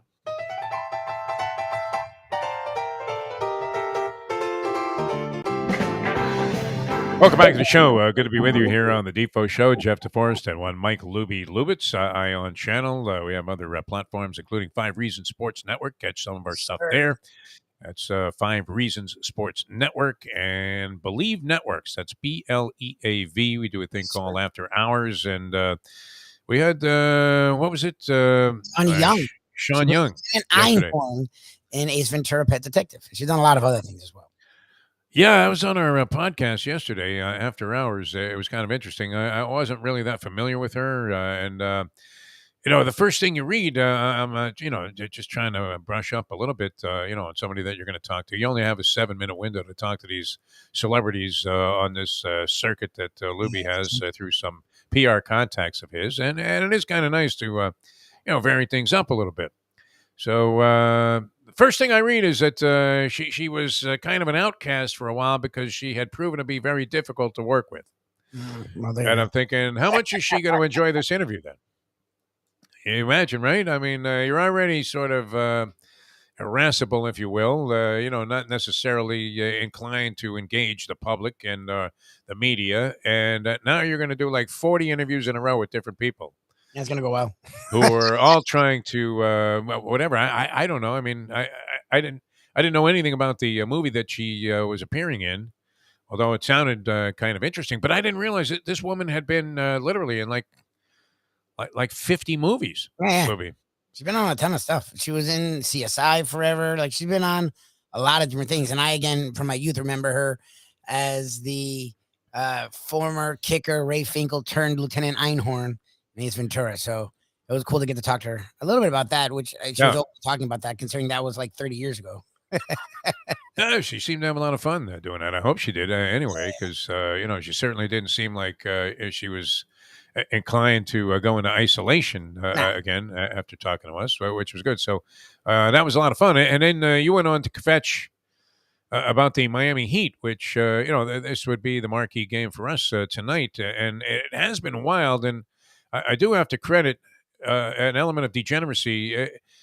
I don't think I could have been as interested in this Panther series if we didn't have the bet going with Mike Mayo. Will you agree that that's 100% true? I mean, I would have been in it because I've been longing for them to be good. So, like them being a 1 seed, I would have watched and cared, but not like this. Like I'm living and dying with this freaking series. That was excruciating last night. I mean, it shows you, how much entertainment you can derive. These guys are making millions of dollars. To be on literally the proverbial edge of your seat during every second of a hockey game, Lubie, pretty incredible. And then you think this is only the first round. I mean, if they get out of this thing somehow against the Capitals and we end up having a nice meal on Mike Mayo's dime, then, the second round doesn't figure to get any easier. Oh, no. And you see how nearly impossible it is just to prevail in the NHL playoffs. Unless, I don't know, are the Avalanche just knifing their way through the West? I couldn't tell you anything about any of the Western Conference teams, how good or bad they are, including the Avalanche. I saw like none of this year. I saw a little bit of the Minnesota Wild. Where are they at? Are they getting trampled in the playoffs? Because at one point I sent Mike Mayo a text saying, bet all of your money on the Wild at 16-1 to win the Stanley Cup. Yeah, it's 2-2. Every series, I think, is 2-2. But the Avalanche. That's what makes Avalanche look so good is everyone else is in a war. And they just swept. Look, they were down. I didn't realize they were down 3-2 yesterday at the 16-minute mark. The Panthers were in the same situation. I had written the game off. They went and scored 2 goals in the next 10 minutes. Yeah. Like it was nothing. Like they treat. No, they look like the old bunch. They really do. They look that dominant in the regular season in the Western Conference. But definitively, I mean, wide open. A good team is going to get eliminated in the Toronto Lightning series, a team that would appear to be capable of winning it all. Yep. I don't know that you would picture the Washington Capitals going all the way to the Stanley Cup Finals, even if they prevail in this series. It doesn't seem like it. And yet, I don't know. I mean, maybe this is the toughest matchup in the first round of the postseason. Is that possible? Panthers were not on their game. No. In game one. I mean, they played a very sort of lifeless game in game one by the standards that we were used to in the regular season. Came back, bounced back, looked great in game two. And then that game three was, just a sorry representation of what the team has done throughout the regular season, where they were dynamite at home and just as dynamite pretty much on the road. That was pretty inexplicable. And then they come back last night from the grave, so that was good. Now the Miami Heat, a whole nother story. Is there that big of a differential in the Heat at home or on the road? I would say maybe, but I didn't before. But watching the way the role players play, Strus was really good at home, and then he was non-existent on the road.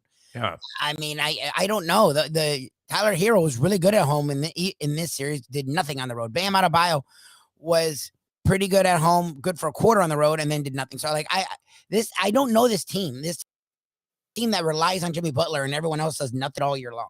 Like I'm so baffled by what we've seen from them in this series. Like I'm just dumbfounded. At least what old Heat player that hasn't been in the lineup forever is going to get wheeled out there before they even let Duncan Robinson hoist 1-3 out of the corner? in this series. And, it does seem odd, right? They brought in Morris the other night. This guy, I didn't even know he was still on the roster. Did you? I knew he was How on did the he get on the playoff roster, this guy?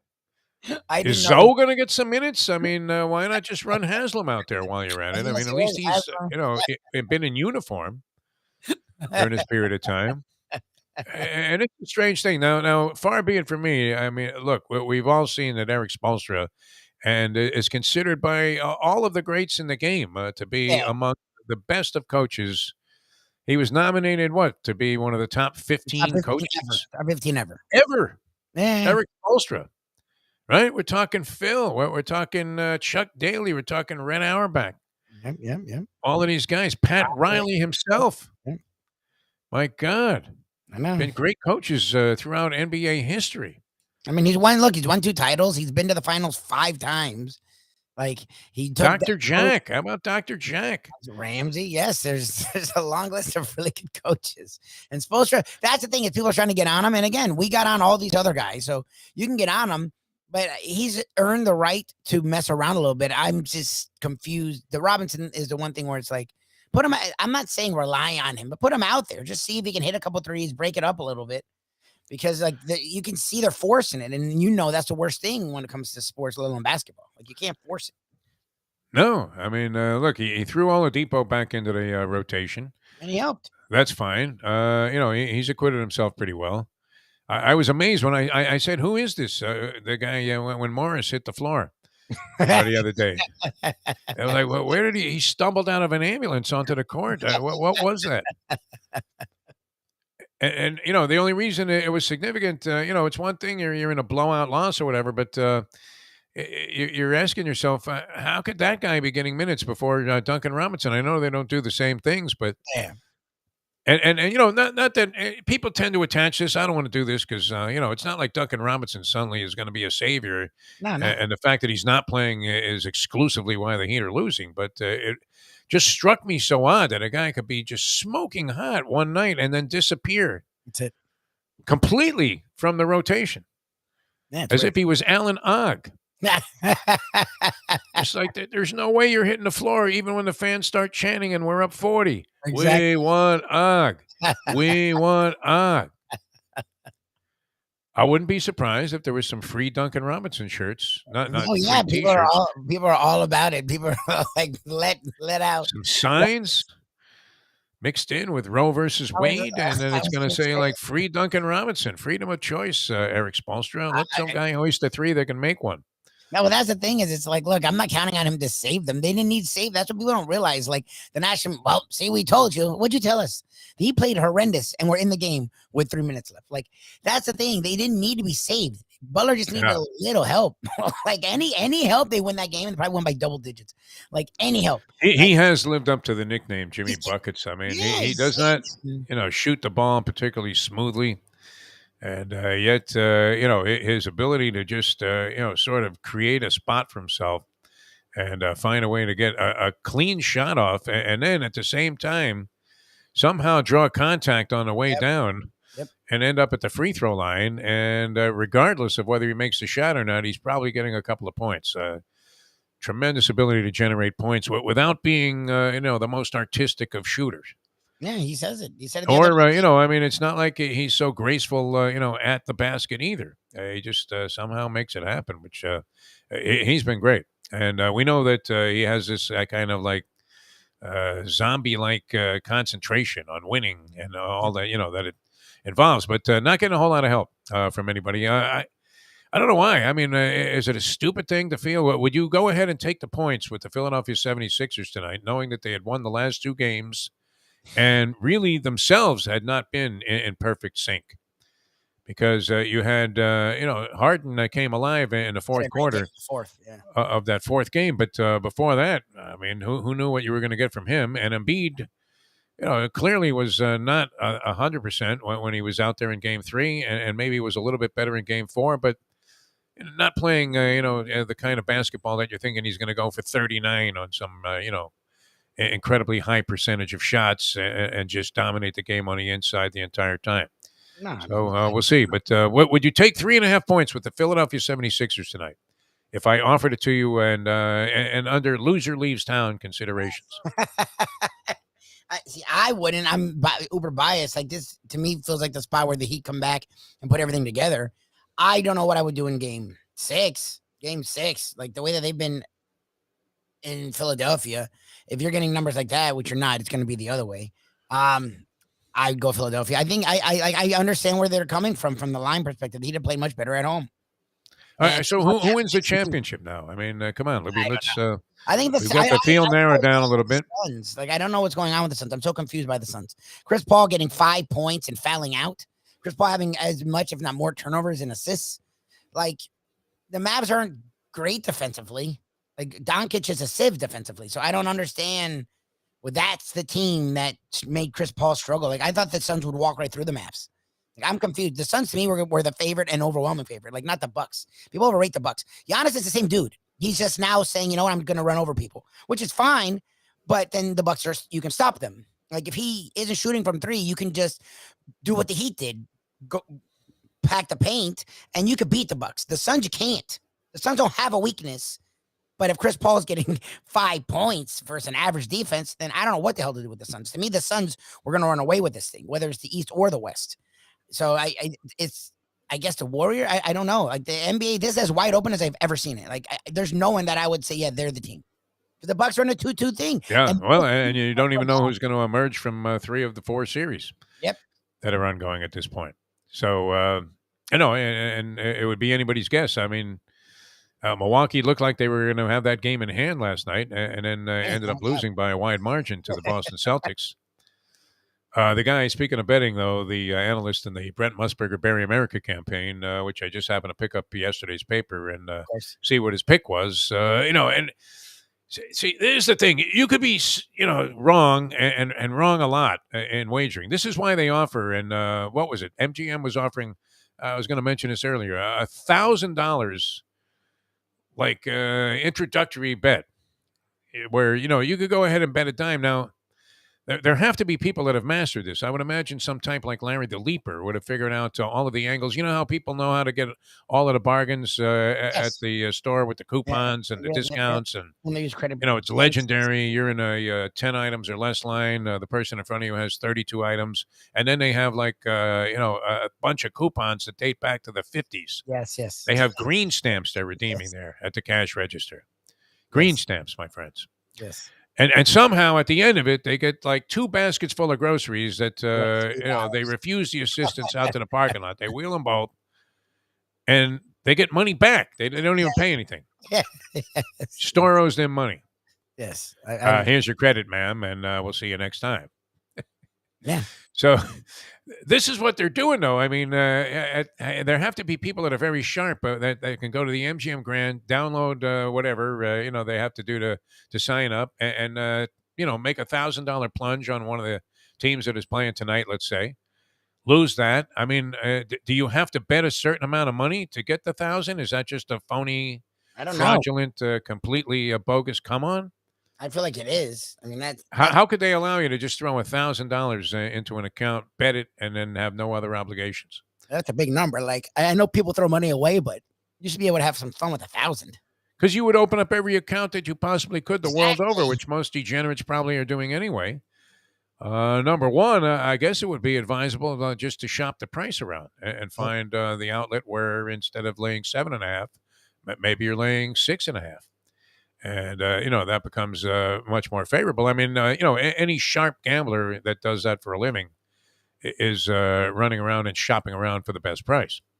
In Las Vegas, right? They're going to, or looking wherever they can find this information, whatever the best number is, most favorable number is for them, of course. That's where you're going to bet. But, I mean, imagine they're giving you like $1,000. That was to come on, $1,000 free wager. That's not unique to MGM Grand either. And they have like Jamie Foxx out there winking at the camera going, this is a really good move. Now, that can't be fueled by the fact that people are winning all the time. It's just not happening.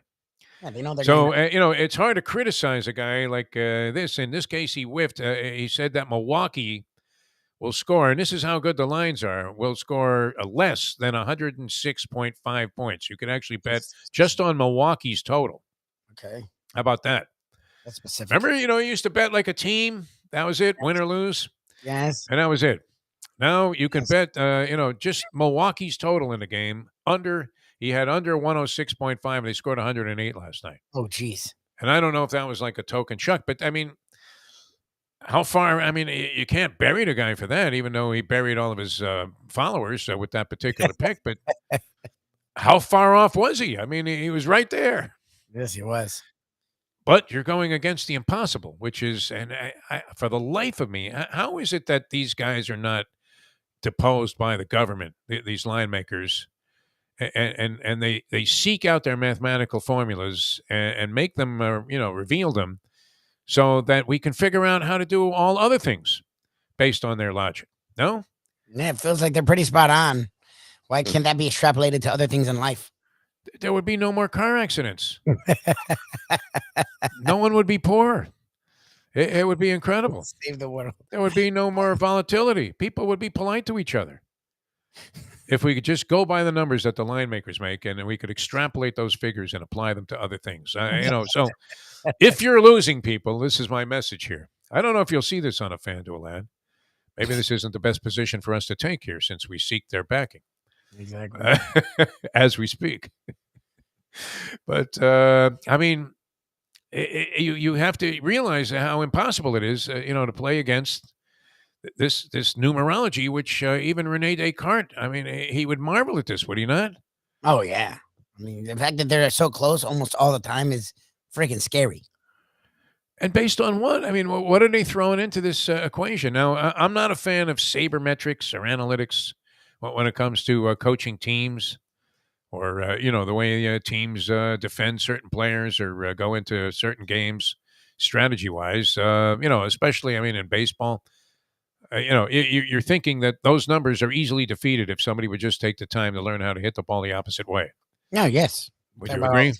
Yeah, we talk about it all the time. I mean, what good is a hitting coach that can't teach his players occasionally to tap one to the shortstop? Even if you're a diehard pulling left-handed stick. Lefties don't get as much blame for not having mechanics and fundamentals as right-handers do they? There are less lefties out there, and they're all pretty much freaks, are they not? They're always like, wow. Well, a left swing always looks like the prettiest swing, just because it's left half the time. But they'll hit a ball that like bounces in the dirt. They'll take a swat at that and put it in the seats. They'll do all kinds of weird things. But why can't they tap the ball to the opposite field, right? The easiest thing for me to do is to hit the ball to right field. That was one of the simplest things, throughout any, baseball activity I was ever involved in. In fact, in softball, obviously that was the field to go to if you were a right-hander because the best outfielder was probably going to be in left or center. And the right fielder was usually the proverbial fat kid, correct? So not only were you hitting into much more wide open space, but you were also hitting against the weakest defender that they could find. Oftentimes, the guy that wasn't even part of your group, but just happened to be at the park, and you roped him into the game and said, "Hey, you fat kid, you want to play right field? Okay, you're batting 10." Of course, you're going to hit the ball that way. So I don't know why it is that for some reason left-handers are. You had some good left-handed hitters at that, right? Tony Gwynn, didn't he hit to all fields? Rod Carew, all fields. That's why they were great hitters, but you didn't have to be a great hitter. Tony Oliva, he didn't hit to all fields. Like that's like all these guys were amazing. Yaz, I don't know. Boggs and yes, fine. Ed Williams.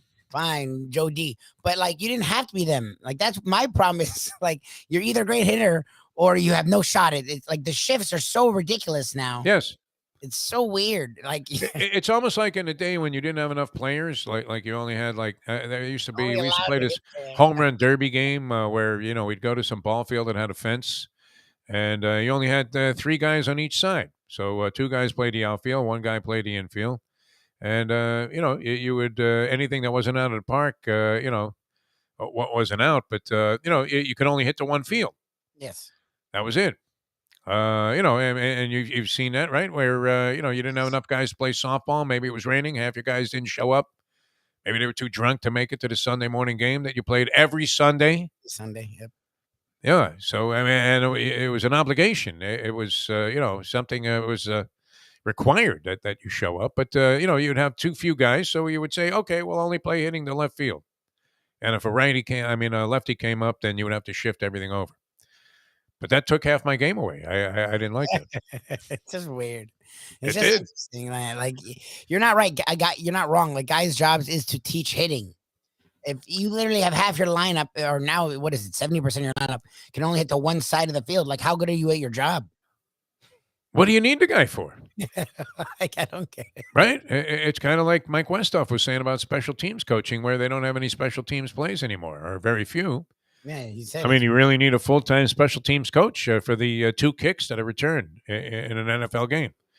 I guess for punts, that would be in, and lining up for extra points and kicks. But the kickoff return, it was just pretty much eliminated from the National Football League level of the game. And I guess do they have kick returns in college now? Because guys can't kick it out of the end zone, or is that still in vogue? It's similar. I mean, it's they've tried to get rid of it from football because a lot of the injuries came there. Yeah, Westhoff has said, like, Westhoff, the league wanted him still. He retired because he was bored. He's like, you got rid of most of my job. Like, what am I? Yeah. Why would I be here?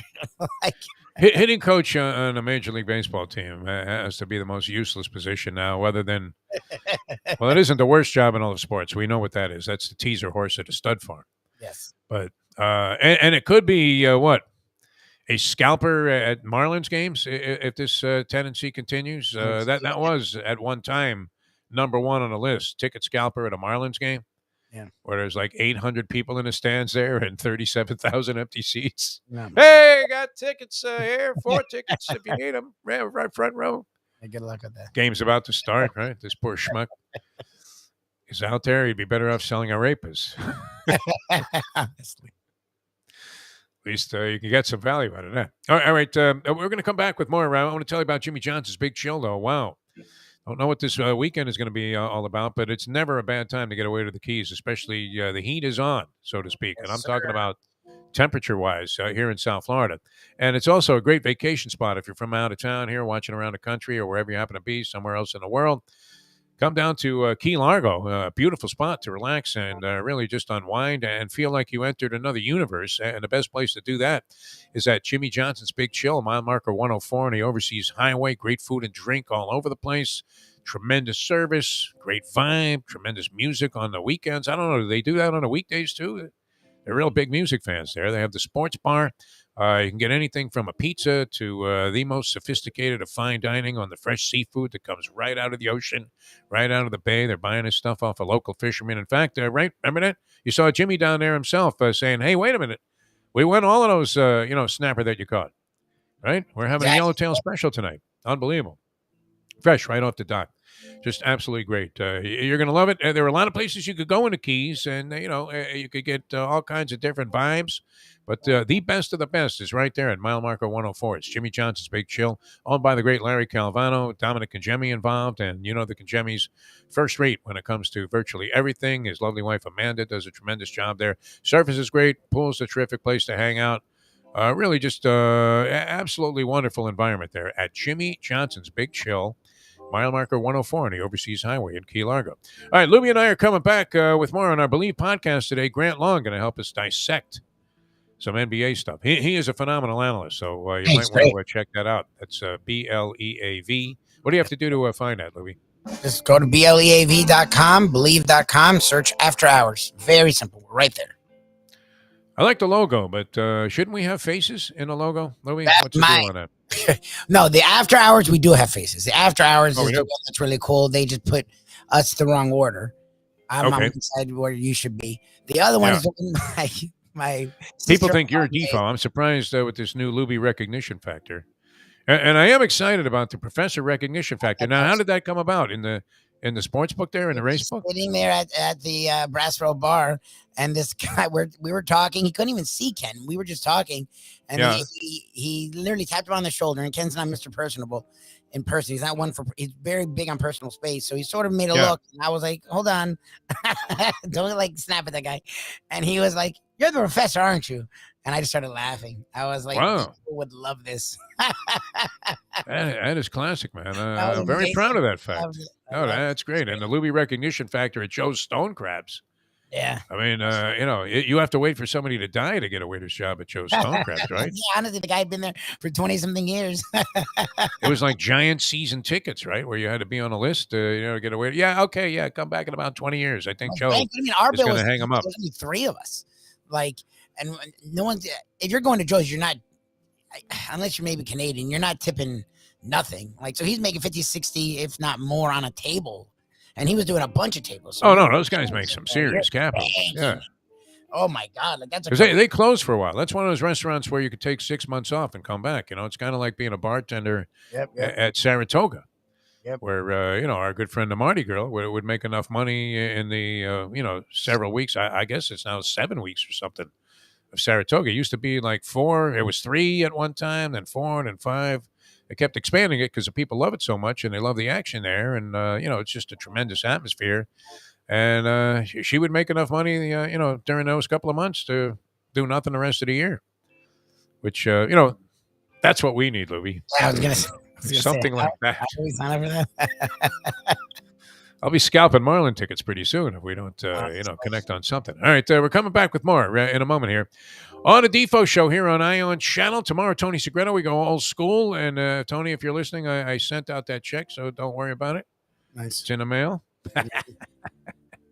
Although I don't think my mail guy picked up yesterday. I think we're on an every other day system out here. It's kind of like being in a rural area. Remember when you used to have to dial up the operator too? Yes. Hey, Mabel, can you connect me? No, it's going to be long distance. Well, that's before my time. I was able to make a call. That was so funny back in the day, Lubie. Like if you were on long distance, and there would be excruciating anxiety. As somebody would interrupt you and you would say, with a face, I'm on long distance. Like it was costing you $800 an hour, to make this telephone call. And then in the early days of cell phones, when it was prohibitive, your plan included 5 free minutes. Yeah, it was bad. When they used to do the minutes, oh my God, you'd be like, call me. You call me. No, you call me. You had a $500 cell phone bill every month for one phone, even though all you had done is call your mother and order various portions of Chinese food on Monday nights only. And still it came to $500, right? Unbelievable. Then Metro PCS came in, right? They called it what? Metro piece of shit, I guess was the euphemism for it. But, did they still survived, right? And prospered, did they not? Metro PCS? They combined with T-Mobile, I think. T-Mobile okay. 12 different phone networks, I think now. But that was the move, right? I mean, all of a sudden, some guy would come into work and go, what'd you pay last month for your cell phone? You say $550. And the guy would go, $45. I called all over the world, right? I got a call through to Zelensky in the Ukraine. Incredible. Talked for an hour. Those days were great, man. Crockett and Tubbs had, that brick of a cell phone. I told you I got hit in the head with one once. Got a concussion. I was coming back from a therapy session with one of my ex-wives. Of course. Yeah. Thought I got hit by Alexis Arguello, man. All right, coming back with more in a moment here on the Defo Show. Now that. The time. It's 8:52. Tony Segreto here. Let me ask you a question. What do you look for when you go out to eat? Good food, obviously, friendly atmosphere, not too loud, but good energy, reasonable prices, and a place where you feel comfortable. You're talking about the Texas Roadhouse. Good for a family, good for a date, or just a night out for yourself, and prices that will make you extremely happy. Their ribs unmatched. Steaks hand-cut every day. Everything, and I mean everything, is made on site, including their incredible bread. Trust me when I tell you, Texas Roadhouse, your restaurant, your destination when you say, where should we go and eat tonight? From the newly renovated sports bar to the beautiful bayside views captured at the Tiki Bar, Jimmy Johnson's Big Chill has it all. Located at mile marker 104, the Big Chill also offers waterfront dining while experiencing breathtaking sunset views of the Florida Keys. It's simply the hottest spot in the Keys to cool off. That's Jimmy Johnson's Big Chill at mile marker 104 in Key Largo. For more information, call today at 305-453-9066. Any time of year, things can happen to your home or business, and The insurance company can be your friend, but they also can be your enemy. Horizon Public Adjusters, Justina Testa, are here for you to help this process go so much easier. 7 to 10 times more money recovered with a public adjuster than if you went on your own. If there's no recovery, there's no fee. Before you call your insurance company, call Horizon Public Adjusters and Justina Testa at 954-809-8752.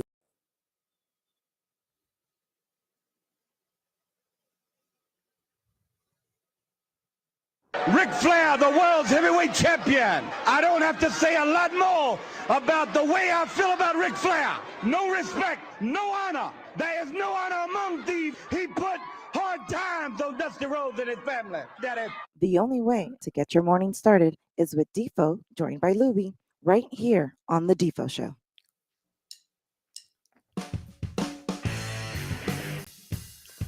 So I'm not sure where I stand on the anxiety meter for the Heat. I've been more entrenched in this Panthers series because of the engagement with one Michael Q. Mayo, the gambling gourmet, who will appear on Friday on his show. I don't know.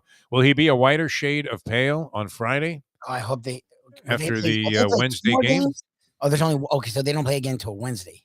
They play Wednesday night. Yeah, so tomorrow night. One game. Okay, I'm hoping the Panthers win, and then if they can win, at least I can exhale a little bit. If he can win tonight, and the Panthers can win tomorrow, I'll feel a lot better. Because I'm on pins and needles right now. I was really confident about the Heat, and then that last game really threw me off. And freaking Panthers, they came back from the dead last night. That's great, but I don't know. I don't know what the hell to do with them. It can all start over again. Hell can start all over again. You can get married a second time. Yes, I did. I mean, and people have a penchant for self-sabotage and sabotaging any chance they have of being happy and or being prosperous in life. And so is it safe? I mean, I feel a false sense of security about both of those teams at this point. Because, Philadelphia was great in those last couple of games. And as you said, the Heat were lousy. So, that's the reason I feel like maybe they can reverse this coming back home. And they've played, obviously, much better basketball there. Yes. Than they have on the road. That's typical of any team in the NBA. But I don't know why. I feel some sense of confidence. I don't know about laying 3 and a hook. I would think that for some reason we go reverse blowout in this game. And that the Heat win this by a favorable margin. But we'll see. What will Spo come up with? Will he play Haslam tonight? Will Zoe get minutes? Robinson. You're going to see Timmy Hardaway, who's on the way to the Hall. Ronnie Cycli may end up in the post at some point. How he got Morris into that ball game. I mean, and I'm looking out there going, who the hell is that? I love that you didn't even know who it was. I didn't. I forgot he was on the team. I really did. Was that his first action? Those were his first minutes since November, were they not? I think he played like right before the playoffs, like in that period where they threw in Oladipo and it was a total disaster. Yeah. And I think Morris was the other guy thrown in there, and it just sucked so bad that he instantly took both out, and they went out and won like the next like 6 or 7 or whatever the hell games. So Oladipo had to come back because of Lowry's injury, but Morris hadn't. Morris hadn't played at all. And then with Dedmon getting hurt, they needed some size, but still, Strus looked like he was hurt. Like, why not? And Lowry is hurt legitimately, and does not appear to be playing the game at the level that we were accustomed to seeing Kyle Lowry, especially a playoff Kyle Lowry, who comes under the heading, certainly if you were going to name a guy as a playoff warrior, Kyle Lowry has proven to be that. In his years with the Toronto Raptors, made some terrific plays and big-time clutch situations. So you'd like to have him out there, but he doesn't appear to be running around. When you have that gimpy hamstring, Lubie, very prohibitive. Although Devin Booker made what appears to be a full recovery from whatever hamstring ailment that he had, and he's had a little bit of a chronic history with those sort of injuries. So we'll see what happens. But there were some people. It's always great. The critics come out, much like we are with the Florida Panthers when we would not have had a single thought about hockey or the way it was played or pulling a goalie or doing anything for that matter. You were too busy pulling your own goalie, Lubitz, to have any interest in what was going on the hockey rinks, in the hockey rinks around the world. But now, all of a sudden, we're experts. So Many people are being critical of, and in this age of social media, you see all of these comments. You don't have to have a talk show where 100 guys tee off in a row on Eric Spoelstra and say, "Why is he playing Lowry?" And they could be using like Gabe Vincent in that spot. Lowry's supposed to not be involved in this game, and Vincent will get more minutes. I don't look. I don't. At this point, I don't even know. I had all these ideas of what I thought would happen, and it didn't work. So I'm just. Yeah. I've been way off on everything, which is good. I'm just leaving it to Spo. I have no idea. So if you're tuning in this show for our expert analysis on stuff, that's weird. You're probably in need of some therapy yourself. Yeah, exactly. As we nearly were last night. I mean, that was complete and total destruction. When they went to that 5-on-3, 43 seconds of 5-on-3, Lubie. I know. In a 1-1 hockey game. No, it's 2-1, I guess, at the time. 2-1 already, and this was death. One more goal, and it was over. And then this guy yanks Bobrovsky with 3 minutes to go, and you're thinking, that's insane. Yeah, that's a lot of time in hockey. It's too much time. I mean, you haven't been able to score, and the puck's been sitting in front of the net on a tee, and you haven't been able to knock it home. And all of a sudden, you're going to put an extra guy on the ice there, and they're going to battle it out in the corner, and sure enough, boom. Puck pops out of the corner and gets on the right stick and right through. Oh, my God. And that was it. Wow. That was crazy. Literally, I mean, it was like being in a gas chamber. That Carol Chessman reference. That guy's in the gas chamber like 8 different times, maybe more. And every time, these were black and white movies, and every time, the pellets are going and the smoke is rising. Very primitive type of stuff in terms of California executions. And then there's a guy named Whitey, literally, by the phone there, in a guard's uniform. And the phone rings, and Whitey, looks startled and says, "It's the governor." He says, "Take him out of there." And the guy would come gasping out of the gas chamber there, half dead. And that's where we were, man. Oh, no. Carol Chessman. Should have been in the headlines today all around the country. All right, we feel good, and I'm glad you guys joined us here for the show. Jeff Deforrest, Mike Lubie, Lubitz. We'll do it again tomorrow. Tony Segreto goes old school with us. Yes, sir. Brought to you by Catholic Health Services, Texas Roadhouse Restaurants, 2 fine organizations. And we'll see how Tony's faring during all of this, where the local teams are out there. He is so optimistic. I mean, about the Hurricane football team. Is that false hope that we're every kid in the country is going through the transfer portal as if it was like the Lincoln Tunnel straight off of Long Island there and right into the city, right? They're all coming right through that portal right to Miami, are they not? With this Ruiz guy greeting them at the door as they get in there. I just love that they're changing the NIL thing because these Twins got $1 million, I think, to endorse some bagel company or something. Oh no, they're big. They're a big deal. Yeah, TikTok and like YouTube. Yeah, I mean, we'll see. We'll see what happens on the field for UM. I'm still waiting.